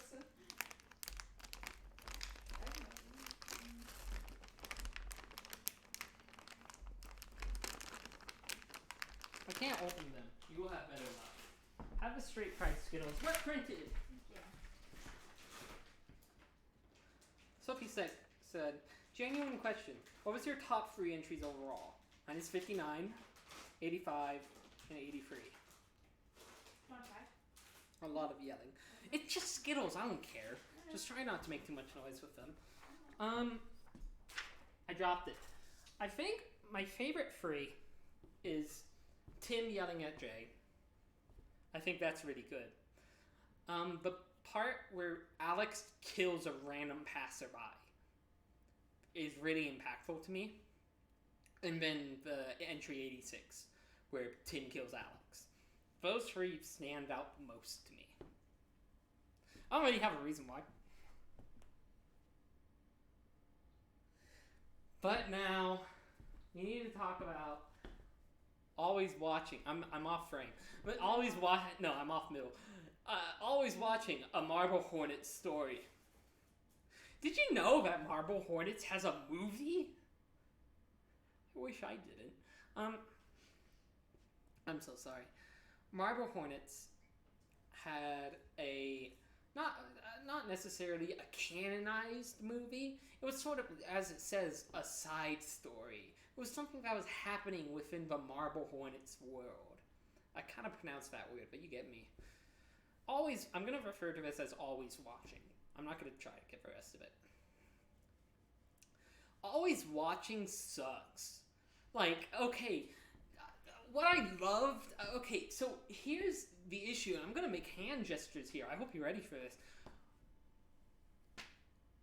I don't know what I'm doing. Marble Hornets, what I really liked about it is like it added a lot of rules that were really interesting. It was really cool seeing seeing these interpretations and coming up with ideas, especially in the early parts of Slenderman stuff. This is when Slenderman didn't really have a name. It was Operator. And it came up with a lot of really cool ideas that a lot of Slender media picked up from. It came up with a lot of really cool ideas. And Marble Hornet, always watching a Marble Hornet story kind of just throws it away. But I have... Someone rolled the gotcha machine. Oh dear, which one of these is this? Oh no! Welcome to the next bit of the stream. I was talking about how... Oh wait, I don't think I ever mentioned the roulette. I think you very vaguely mentioned it in the beginning. Okay, so if you give me $15, I have to act out. When I said act out, I think it's a little bit incorrect. I'm just going to be very enthusiastic about it. I hope you like the sound of that soda being filled up.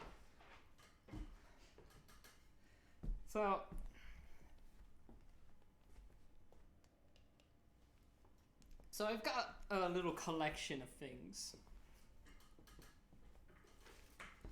This one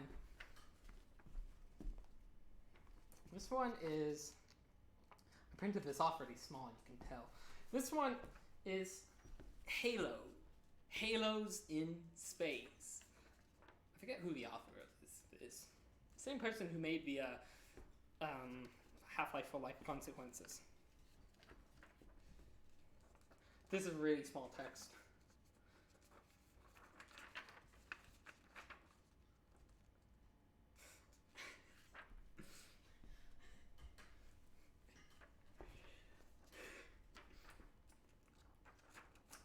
Joe Chief was in space and had weapons and was an army guy, but he wasn't a robot like Master Chief, so he didn't fly.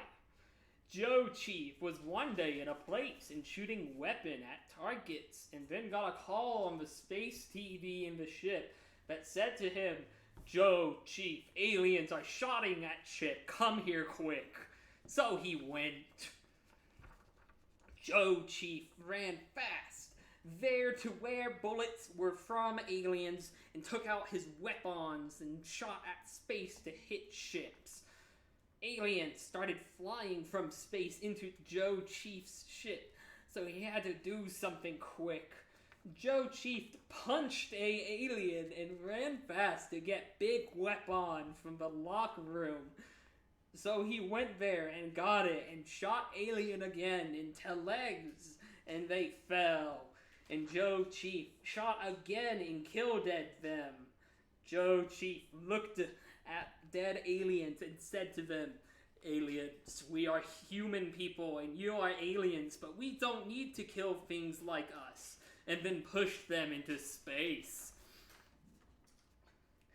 After 10 normal aliens, the flood came and everything got wet and messy and lightning-y because water hit to space TV and all the things and made sparks. After the aliens sent the flood, other aliens with big heads came, and Joe Chief had to run away because there was too many of those, and they were killing other human people onto ship. Human people, army guys. Sorry, that line really got to me. Human people, army guys, hurry and come and shit, Joe Chief said to the human people there because aliens were killing them and he was in a escape ship and ready to go. 3 other human people came just in time because the big ship blew up and they were flying fast in space and going to the Halo to meet the army base and get ready to fight. Joe Chief had to fly fast and go around things like alien ships and things.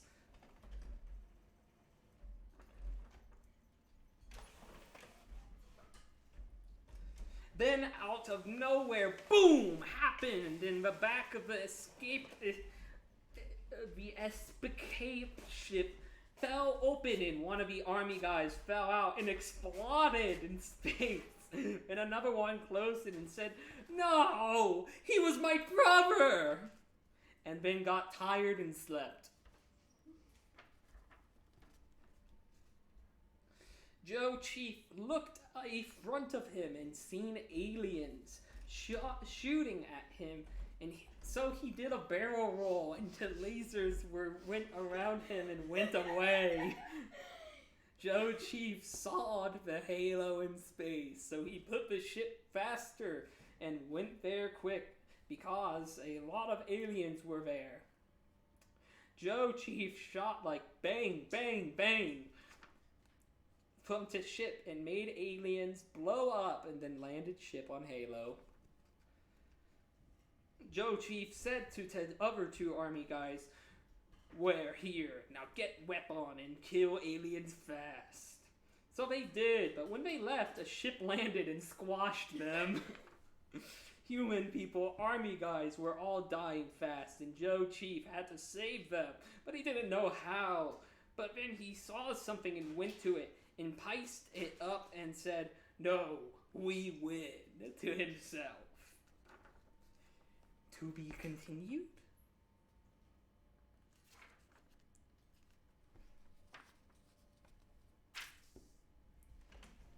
There are so many papers printed out here. Hold on. Congratulations, you have found the Panama Hats homepage and the world's finest Panama hats. On this site, you can shop for a fine Panama hat, see how Panama hats are made, find out how to measure your head size, discover why one Panama hat costs more than another, and much more. For more than 20 years, my specialty and passion has been the legendary Montecristi Panama hat. From jungle plant to finished style, each hat requires at least 100 hours of skilled handwork to create. The very finest can take almost 1,000 hours. I hope you will enjoy the site. Brent Blackman's Montecristi Panama hats. Women's Montecristi Panama hats, foldable Panama hats, Safari Edition, Panama hat gift packages, men's Montecristi Panama hats, women's Montecristi Panama hats, foldable Panama hats, adventure Panama hats, Panama hat gift packages, saving the art of Montecristi Panama hats, business practices and ethics. We exist to prevent the extinction of a fine art. Brent Black Panama hat. It's the third one. From Wikipedia, a gaucho is a skilled horseman, reputed to be brave and unruly. The figure of a gaucho is a folk symbol of Argentina, Uruguay, Rio Grande do Sul in Brazil, and the south of Chilean Patagonia. Gauchos became greatly admired and renowned in legend, folklore, and literature, and became an important part of your regional cultural tradition. This is really good, but it's all because you're preventing me from talking about always watching a Marble Hornets story. I'm sorry, we have to talk about it. That was the last one. We have to talk about it now. There's no getting around it.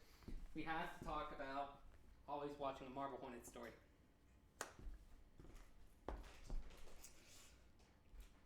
Always watching a Marble Hornets story is an awful movie. Genuinely, it takes everything that Marble Hornets set up as like a rule of how its world works and throws it away. There's no reason to call it a Marble Hornets story because it isn't Marble Hornets. Like, literally, the idea that one of the ideas of Marble Hornets is that when the operator is nearby, you start going into, like, vulnerable people can start going into a coughing fit. like you just like you can't move, you fall over and you're just coughing violently. Always watching, they throw that away. Instead, what you get is like at random, you get like a little like thing put on your, like, you get an operator mark put on like your shoulder or on your wrist or somewhere, and it just doesn't feel as fun. That doesn't feel exciting. That feels, it just feels stereotypical. It feels like, oh yes, we need to do this for the movie because it's scary. But like the coughing fits that people go in when the operator is nearby is so much more exciting, because over the series we get conditioned to watch out for that, and so when it starts happening, we know that something is about to happen, and we start to, and then when you look back, you're like, oh, I get it now, I see, and like you get something out of that. You don't in Always Watching. You don't. You don't. There's another thing. The question that you ask in every found footage movie or series ever is, why is the camera rolling? And Marble Hornets sort of incorporates that into their characters. Alex is doing it because he's already recording a student film. He's doing it pretty much out of necessity. Jay is doing it because, this is already written into his character. He wants to document everything. He wants everything to be documented to get the story out so people can know. And this is worked into his character, where he's literally doing it so much that it's like destroying other people's lives. Like, it's written into the characters of Marble Hornets. In Always Watching, they have to excusatize it. That's probably not a word, but I just made it up. Where instead, oh, we have to use the. We have to have the cameras rolling because we can't see him. We can't see the operator with our naked eyes, which I don't even think makes sense, because there's a moment where our main character, Milo, walks out into his yard and he sees the operator and he's like, "Hey, what are you doing on my yard? Get out of my yard!" But wouldn't he even? He's recording it, but wouldn't he have noticed he can't see the guy with his naked eye? It's like, it feels like an excuse, because they use it as a gotcha later on, where the characters are like, okay, what if we just turn off the cameras so then we can't see him? Because obviously he wants us to see them, or he wants us to see him. And if we turn the cameras off, it'll just go away. They use that moment to kill the main character's dog, and that's it. That never gets brought up ever again.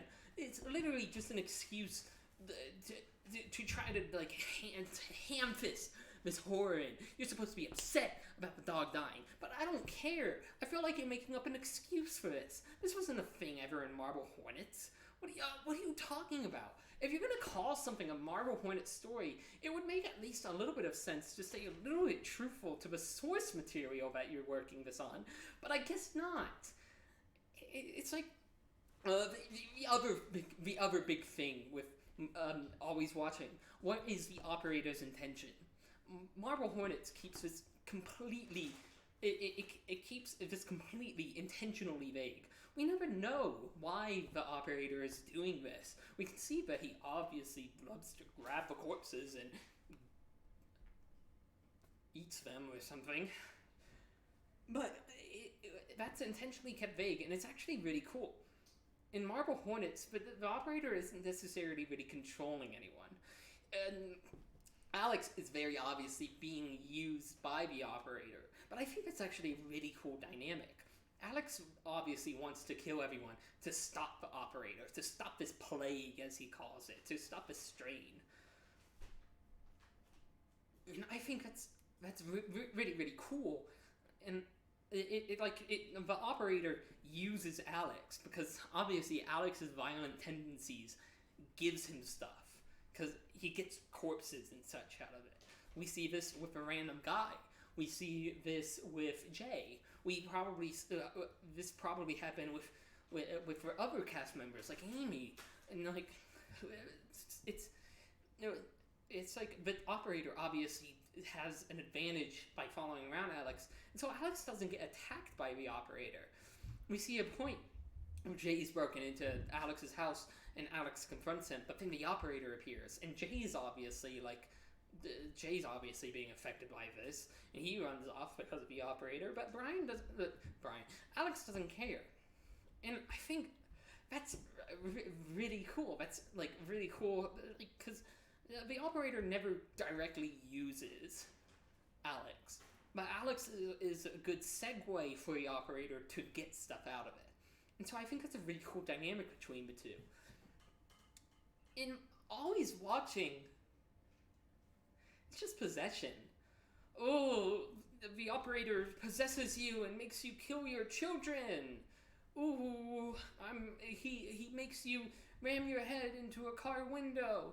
Ooh, look at what he's doing. He just made this guy kill this girl. Oh, what? Oh, wow. And it's like, it's so ham-fisted to make the operator the bad guy when really it's like, oh, we need to have him do something obviously bad, so let's have an entire scene where we see his true intentions, and he's making his dad kill the child, and then the mother kills the dad by pushing him downstairs, and then the mother burns the house with her in it. And it's like, that isn't cool. It's just possession. Possession has been done so much in movies that it's cliche.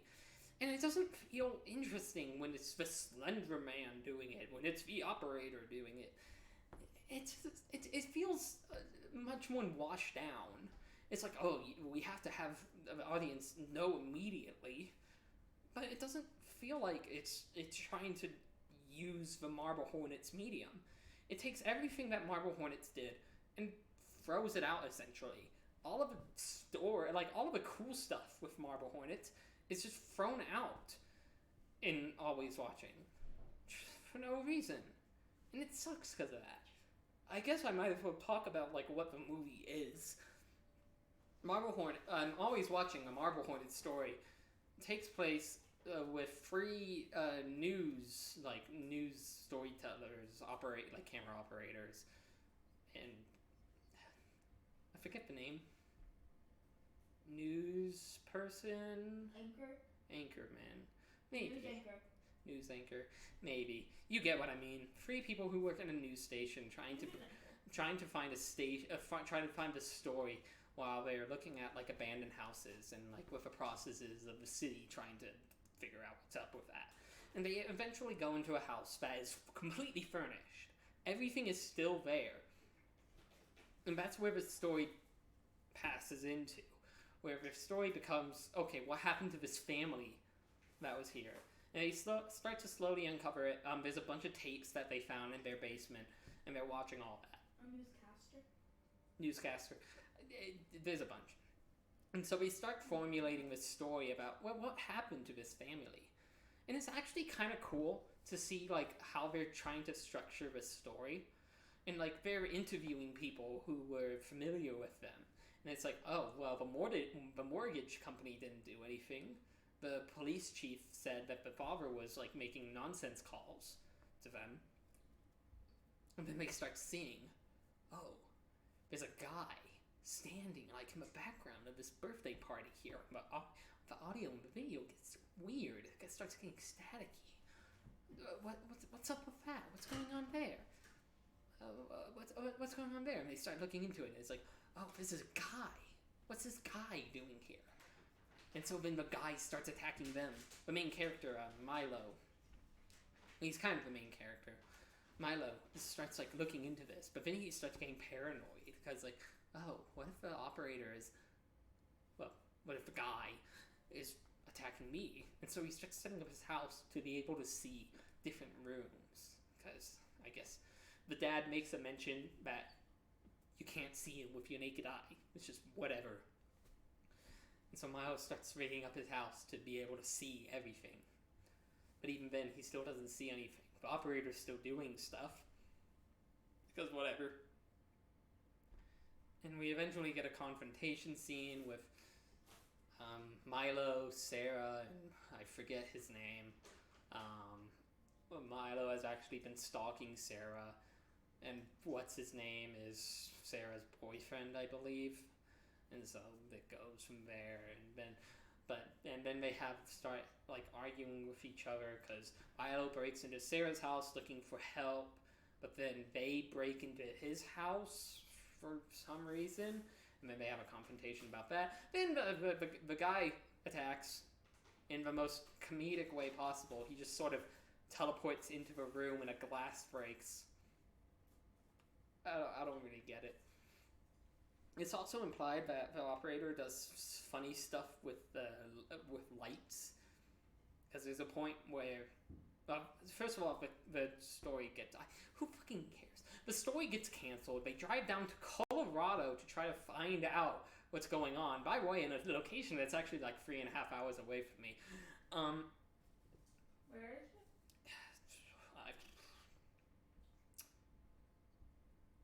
I forgot. It doesn't matter. It's southeast of here. And then they die in the funniest way possible. They're in like a cabin somewhere, and they're talking about, okay, what are we gonna do? And they're making a last stand. The operator attacks. Milo kills himself to try to stop the operator from using him, because now they figured out, oh, he possesses you, makes you do what you want, what he wants. And so he kills himself.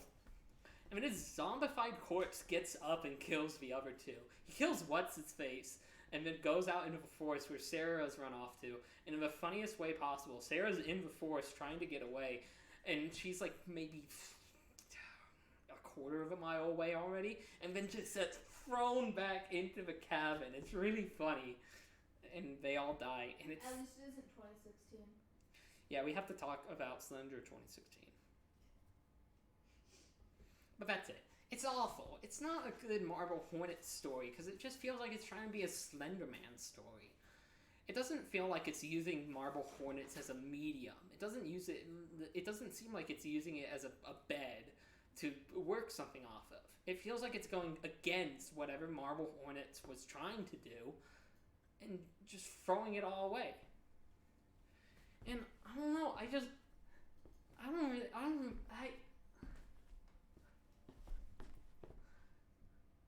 We have to talk about Slender 2016, don't we? If you liked seeing Slenderman, the operator, I know the camera's changed, but I don't know which one. We know the operator has we've seen him. It's the worst movie stuff you've ever seen. It is for me too. Slender 2016. Okay. Slender 2016. Slender 2016 starts off seeming like it could be interesting. This group of like randos, people, just Someone just said awesome movie. Yeah. Sif. Yeah, that's Sif. Sif. You told me the movie's existence. So that's on you. Whichever one I thought. Slender 2016 starts off interesting. It starts off interesting, but first of all, I hate the characters. They're, for lack of a better word, douchebags. And Slender 2016 starts off with these this group of 2, 3, 4 people are looking for a story to tell, for a documentary where they pull the rug out from under them. They think that there's something crazy going on, and they look into it, and then they pull the rug right out from under them, and it's like, that's not real! You fool! I hope that's not the right camera. What camera are we at? Yes! Okay, good. So, they find someone. One of them finds a woman on a train who is saying that they took her kids. He's tall, he has no face, he's got tree limbs for arms, he's got tentacles. And so he tries to talk to her a little bit. She gets angry at him and goes away. And then they're like, wait, that's That's for one. We can talk. We can. Let me see what this is, because I don't know where I'm going with this train of thought. We're on this one, right? Still?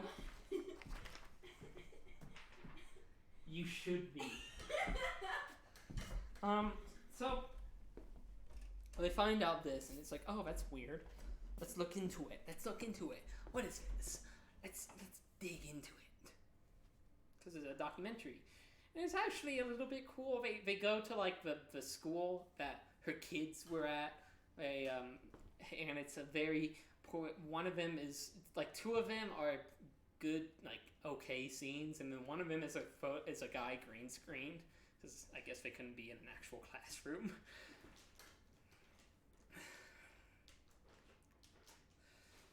How do I put this in a way that's not mean?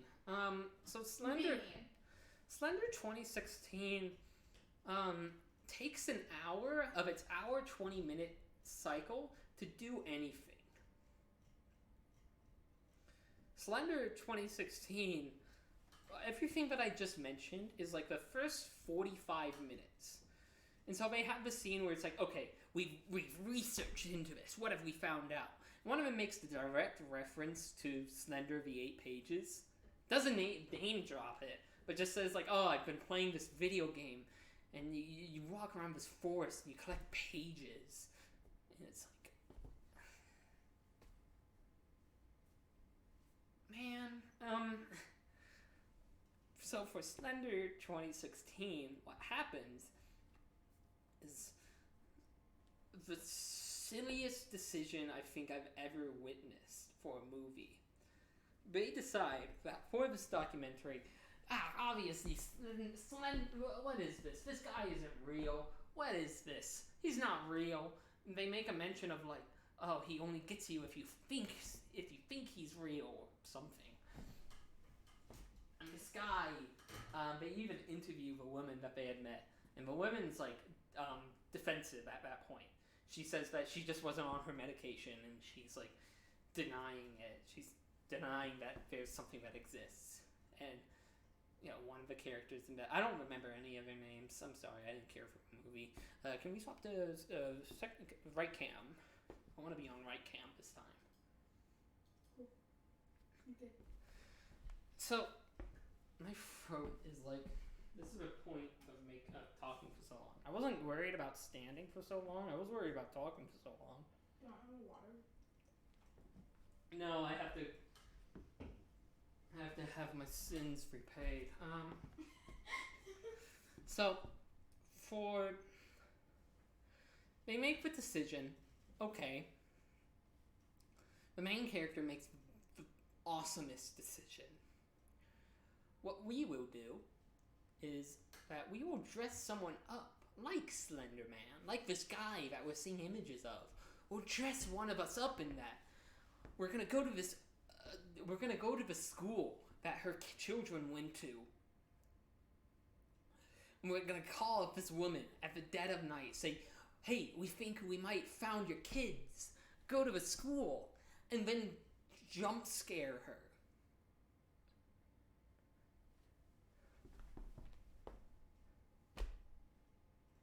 There's already multiple jump scare fake outs at this point. By the way, Slenderman hasn't actually appeared. There's visual and audio glitches all over the place, and for no reason. They genuinely hurt. The editing in this movie is terrible. I hate it. So they decide to go with this plan, and they're having like an entire scene where they prepare the costume for Slenderman. And it's really funny. Chloe, I think you have some of the screenshots from the movie in the screenshots folder. Can you print out, like this? Can you print out this one?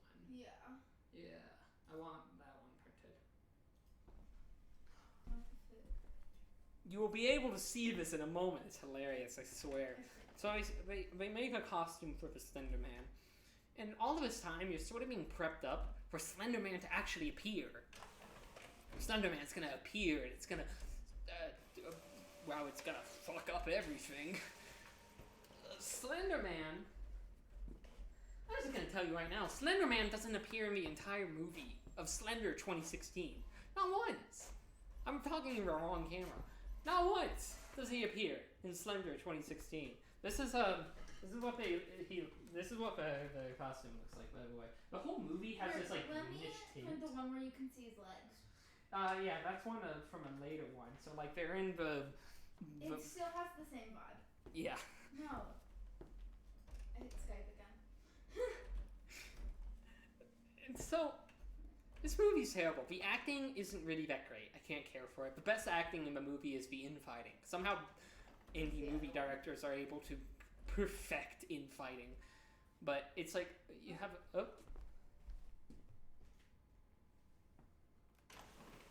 Hey, we're out of color ink. Oh, fun.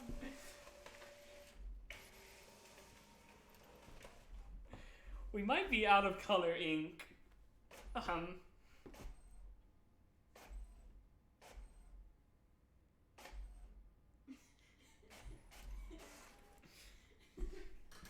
Well, there he is.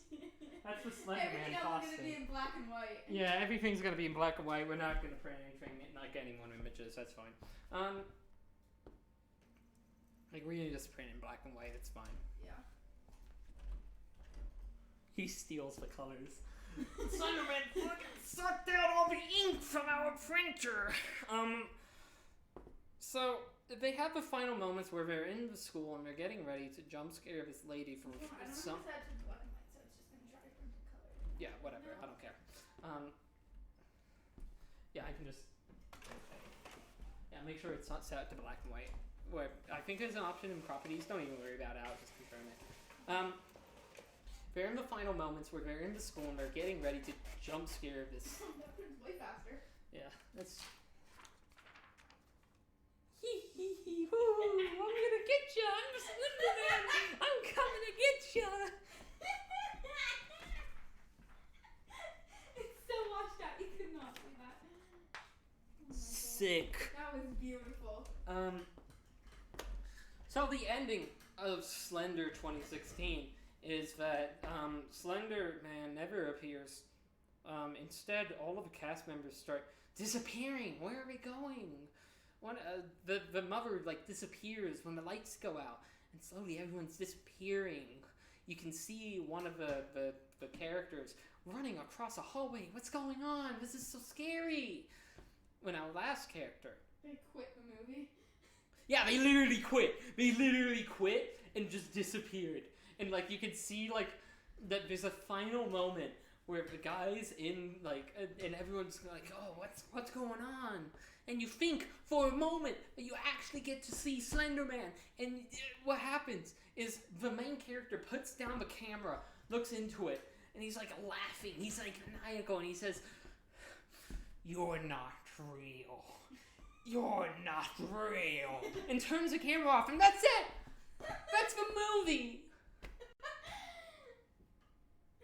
Slender 2016 doesn't even talk about, it doesn't even have Slenderman show up.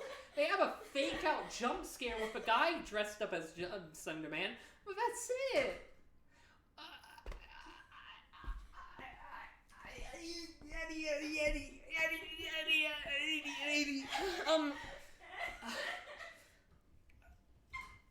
Okay, we're gonna take a moment. We're gonna take a moment to calm down. Genuinely, for a Slenderman movie doesn't even have Slenderman appear in it, and it's like, it's the whole thing. You just don't believe him, and he doesn't show up. Oh, I need to confirm that again. What ink are we out of? I guess I can't check until that's done. I don't know if I really have much to talk about with Slender. It sucked.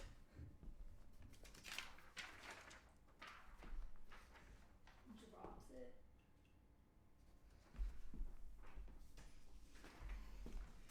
Hang on. Swap the main cam.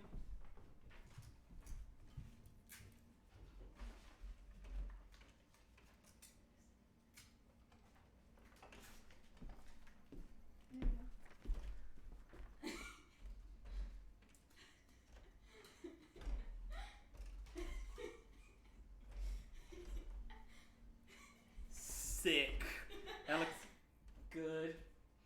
that's just how it be now.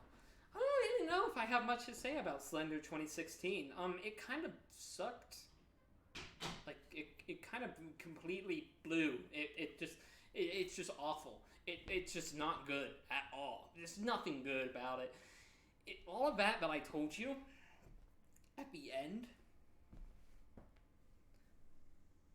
and all of the stuff at the very end, like the very, very end of that movie, all of that school stuff happens in the last, like, 15 minutes of a movie, and it has, like, a 90-minute running time. Like, genuinely, it takes so long for the movie to do anything that you're sitting there for an hour just watching people talk about stuff. That's literally it. You get 2 fake-out jump scares. That's it. It's just people talking for an hour. It's not interesting. I don't care about these characters. And there's nothing happening. And then the movie just ends. It just ends. No, Slenderman doesn't appear. You get, why is this person running around the halls? Why is the lights out? Why is everyone disappearing suddenly? It's like, we don't know. The movie ended.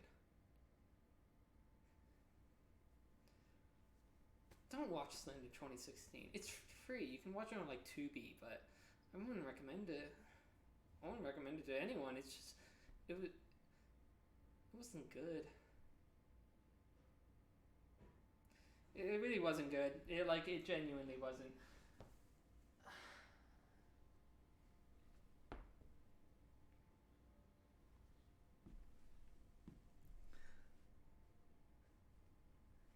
It didn't even cost me anything.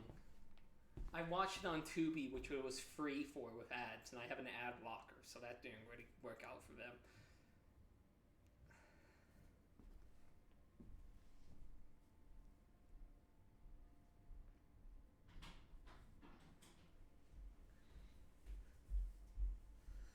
Okay, so before we talk about, we need to talk about a few other things, but I want to quickly get into the games. Slender the 8 Pages and Slender the Arrival. I don't really know much about the Arrival. I watched an hour-long let's play of it, and I think I got as most that I can get out of it. Slender the 8 Pages is probably how most people found out about Slenderman. Those YouTube videos that they saw of someone playing Slenderman, it's scary, and there's this guy, and he jump scares you if you look at him for too long. That's how most people found out about Slenderman, I'd say. And so, the Slenderman, the 8 Pages, obviously, this is what it looks like when you play the game. When Slenderman, I'm not picking that up. Here. I'm not picking that up. That's too much ink. What Unicode character did you put? Oh, the operator, Mark. Slenderman when I saw him in the woods. Slenderman the 8 Pages is just a video game. You can't, like, if you try to get any story out of it, I'm sorry, it's Slenderman the 8 Pages. You collect 8 pages in a forest, and you leave the forest, and the game ends. There's a $20 mode. Slender didn't like those pages. Or, there was. Yeah, we got pages. We ran out of wire, so we couldn't put up all of them. We made all 8. Here, I got the rest of them over here. We made, like, we got, I just almost tripped over the fog machine. We got, like, the other ones. But we weren't able to actually get them up. There's the don't look where it takes you, can't run. Yeah. So, you know these. The 8 Pages, there's the 8 Pages. So they released the sequel. Slenderman the Arrival, or Slender the Arrival. I don't know much about Slender the Arrival. It has random jump scares in it for seemingly no reason. And it introduces the game mechanic where it's like, oh, you have to avoid Slenderman, but there's also this girl who you have to shine your flashlight at to blind so they go away or something.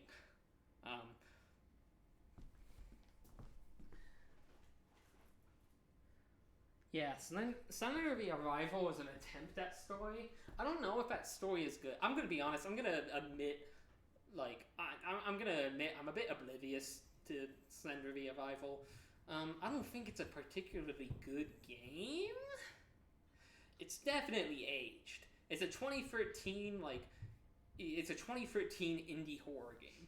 You should expect this. It doesn't look that great, and I can't. Why are you streaming Arrival? Why am I streaming Arrival? When? Oh, when? I thought why, and it was like, I'm not. I'm playing like Slender Girl Run in this Runner or something. I don't know. I'm gonna be. It's not that great. It's not that terrible.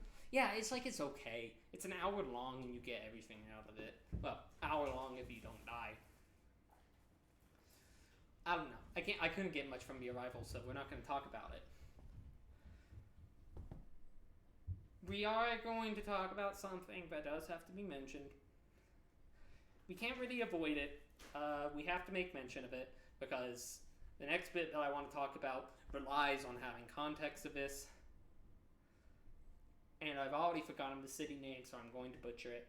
Are we on main camera? Mm-hmm. I don't want there to be any jokes or anything, but we have to make mention of it. We have to talk about we have to talk about the Waukesha stabbing.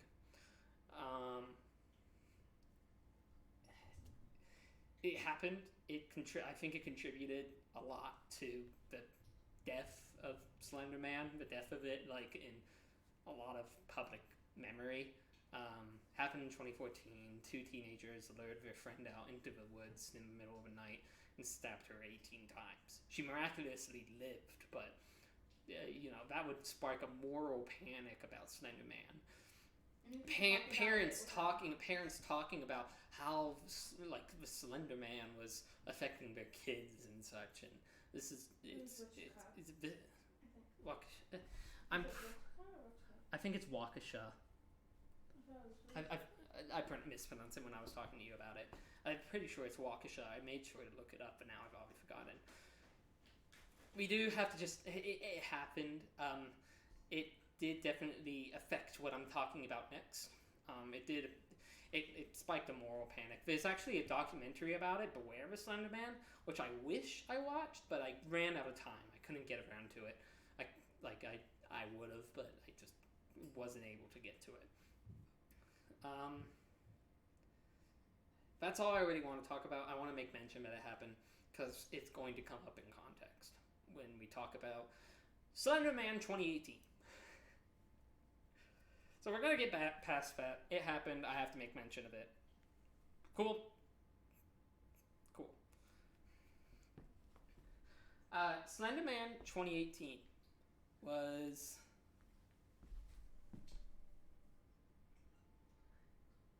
Yeah, Somnium's got it pretty much right on the mark.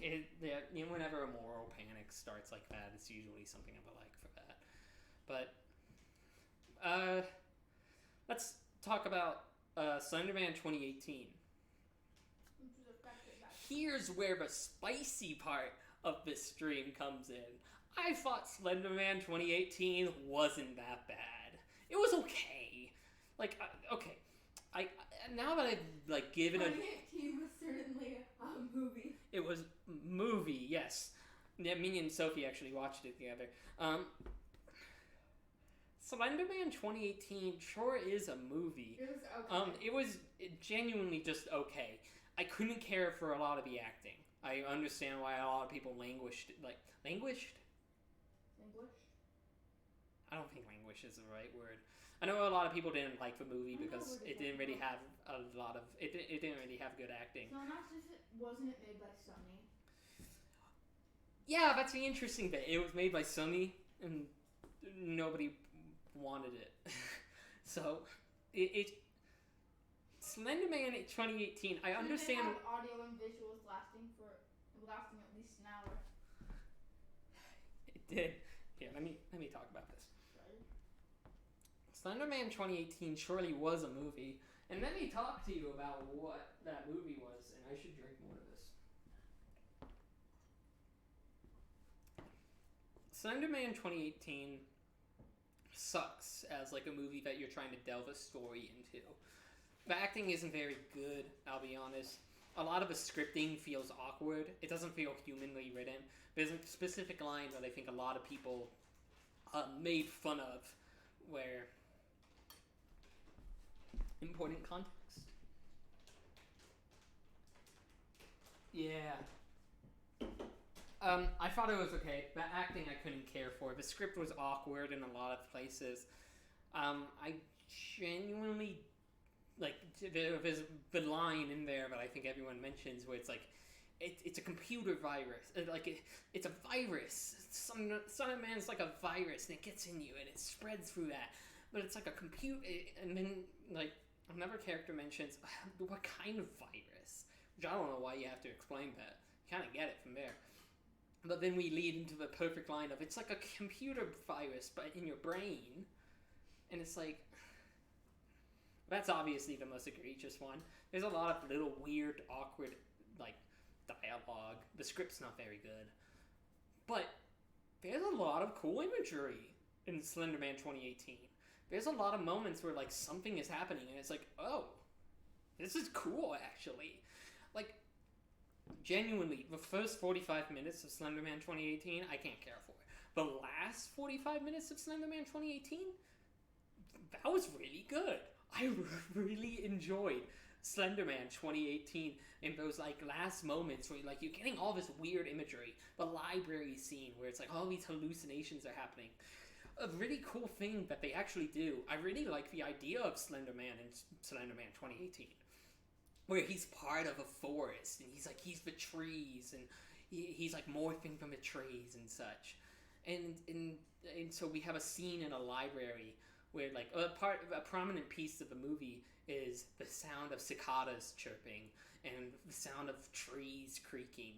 And so we get a really cool scene in the library where you start hearing the wood creaking and you get into this actually really cool hallucinating scene where it's she's being attacked in the library by the Slender Man, and it's genuinely actually kind of cool. The imagery is really cool. I really like these moments. I think I think the actors actually do a really good job with those moments because they're actually genuinely really cool.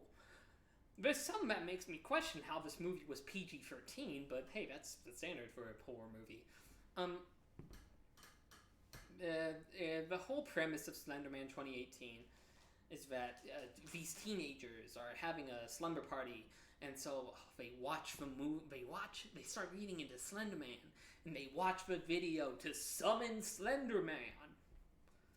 And you go from there, where Slenderman starts picking them off one by one. And first, this character has disappeared, and now this character, they go out into the woods to try to get her back. I forget her name. They go into the woods, try to get her friend back. So they try to make a sacrifice to the Slender Man. They try to give up something that they love, and they try to do that. And it's oh, take this, Slender Man. And it's okay, now we need to put on blindfolds. Otherwise, if you look at Slender Man in the face, you're gonna go insane. My character takes off their blindfold and goes insane because of it, because she looks Slender Man dead in the eyes. In the face. And so we get that, and so that character's obviously messed up. That's one of the things that got really awkward with Slenderman. This is where that, always watching, Slenderman is here, and, I don't know why I'm hunched over like this all of a sudden. The other thing with Slenderman 2018 is that, the Waukesha, stuff was still going on while Slenderman was being done. And so they had to cut a lot of stuff from Slenderman 2018. There's a lot in the trailer that doesn't show up in the movie. The character that gets messed up by looking at Slenderman in the face, that is kind of really awkwardly played out, where instead what's supposed to happen is that she stabs herself in the eye with an X-Acto knife at school because of it, because she's going insane. But that never happens. She instead just never shows up to school again, and she's just messed up at home. And that feels a little bit awkward. That exchange to get there feels really awkward. If that just played out more naturally. Like, if it played out the original way, I think it would have done well. I understand why they cut it, because otherwise, this movie already got criticism for coming out anyway. Red Letter Media even mentioned that they weren't able, because they live in Michigan, they would live in Milwaukee, near the area where this happened. They couldn't find a theater for like 30 minutes out that was actually playing the movie. But it's one of those like rewrites that they had to do that makes the movie a lot more awkward. And I feel like without them, they would have been a lot better. But that's only 3 years to consider on.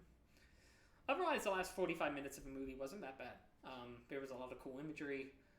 One of the final characters, literally, the trees break into her house and drag her into the forest, and it's actually kind of cool, and it caught me off guard. There's a lot of really cool moments where, like, something messed up starts happening, and it's like, oh, I really didn't expect that. There was actually a point where I predicted what was going to happen in a movie. One of the characters is obviously messed. She's been looking into this, trying to find out how to get her friends. The other one's trying to live her normal life. There's a mention of her having to go to track instead of looking at the character who got messed by Slenderman. And, they have an argument over that. I actually think that was... I wish that was played into a lot more, where, like, their real life was getting in the way of finding out what's going on with Slenderman. And then I predicted what was going to happen next was that the normal character was going to get messed, and then they would have an understanding, okay, we need to do something. So the final character who isn't gotten, the final character's sister gets messed. And it's like, oh, why did this happen? Like, after another hallucination thing. And her sister gets messed. And so her sister's in the hospital. There's a hospital scene. I don't like hospital scenes. Can you guess why? I'm sure you can. There's a hospital scene. I actually kind of liked it, though. It was neat. It didn't last, well, it didn't last that long. It had some neat imagery. Afterwards, Slenderman, they figure out that what actually happened was one of the girls made an offering of her sister to get the friend back. And that didn't work. So now they're all being... Beef gets messed. These terms are getting funnier. They're right! Gets messed. And so they, she figures out, the last character figures out, oh, this is what happened. My sister was made as an offering, or something. I think that's how it goes.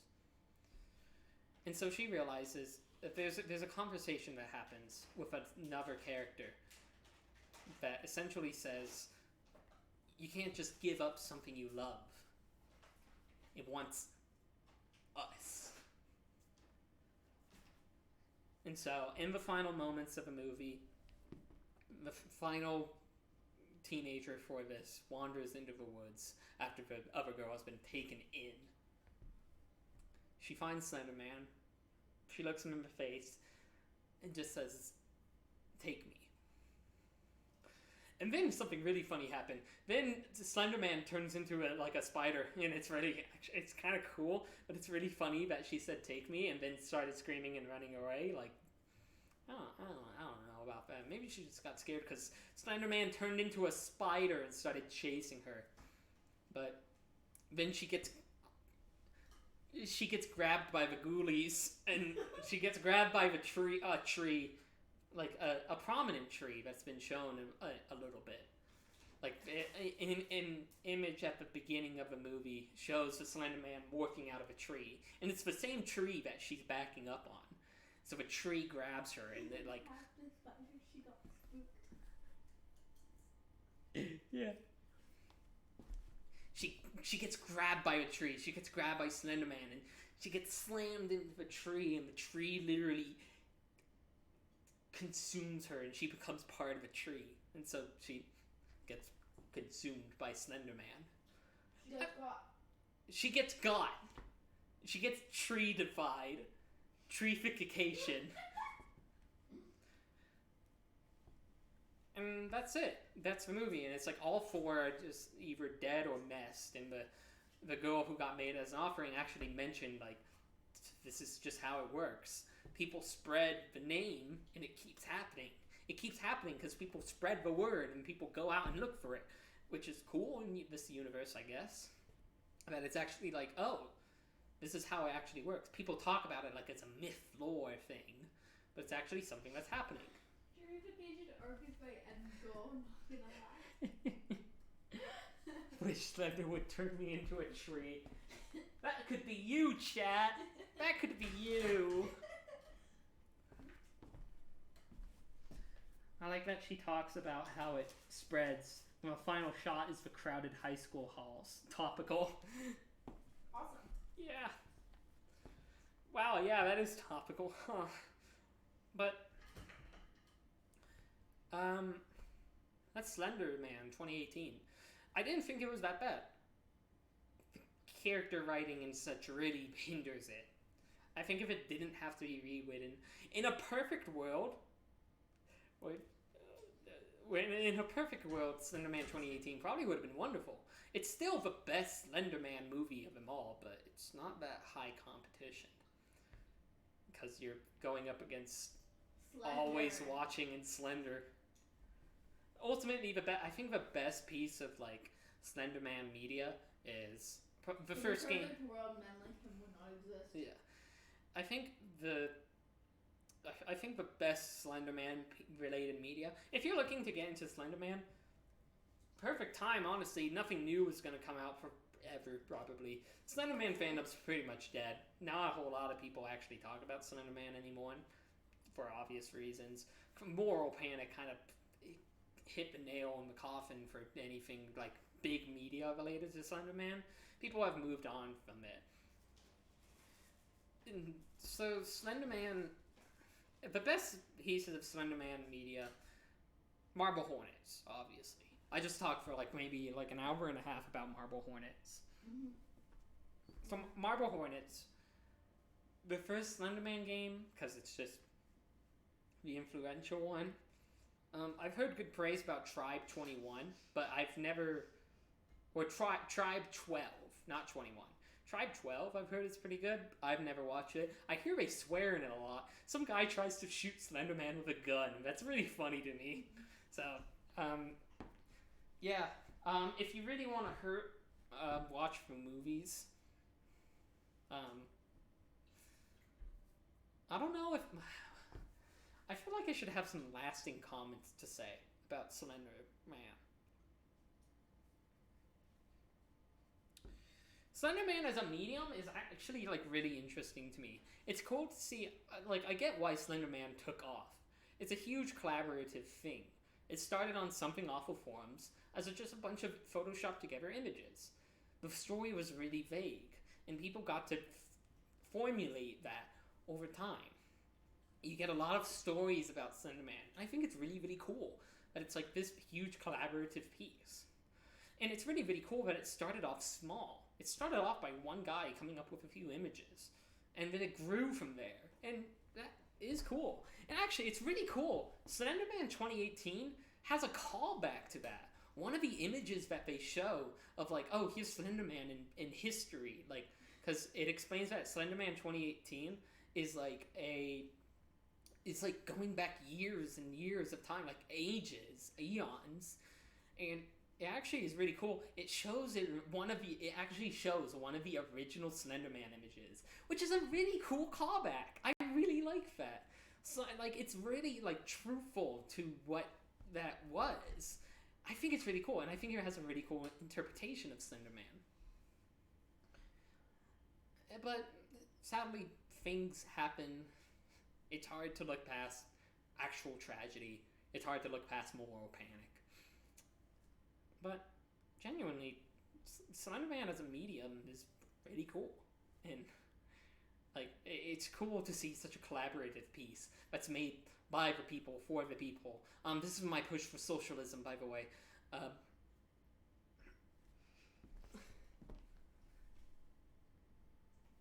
But yeah, because you should punch him in the face. I haven't seen a media that has someone just punch Slenderman in the face. Would really love to see it, but I doubt we'll have that ever again. Do I have anything else? I think that's it. I talked about Marble Hornets for most of it, and that's because Marble Hornets is genuinely really good. I talked about sadly always watching. If I encountered Slenderman, I would simply deal with it. I would simply cope. Just cope if you see Slenderman. Sieve, mauled, cope. Whatever gamer kids say today. We need to punch Slenderman in the face. What I'm saying is that they should hire me to make a Slenderman movie. I think that's it. I don't really have anything else, which means this is the end, and that means we actually had an everything in detail where nothing bad happens at the end. Like, genuinely, think about every single everything in detail that we've done. The first one, I got interrupted by some mystical force. The second one, I got interrupted by an ARG that I never finished. The third one, I just ended. The fourth one, I fell asleep on.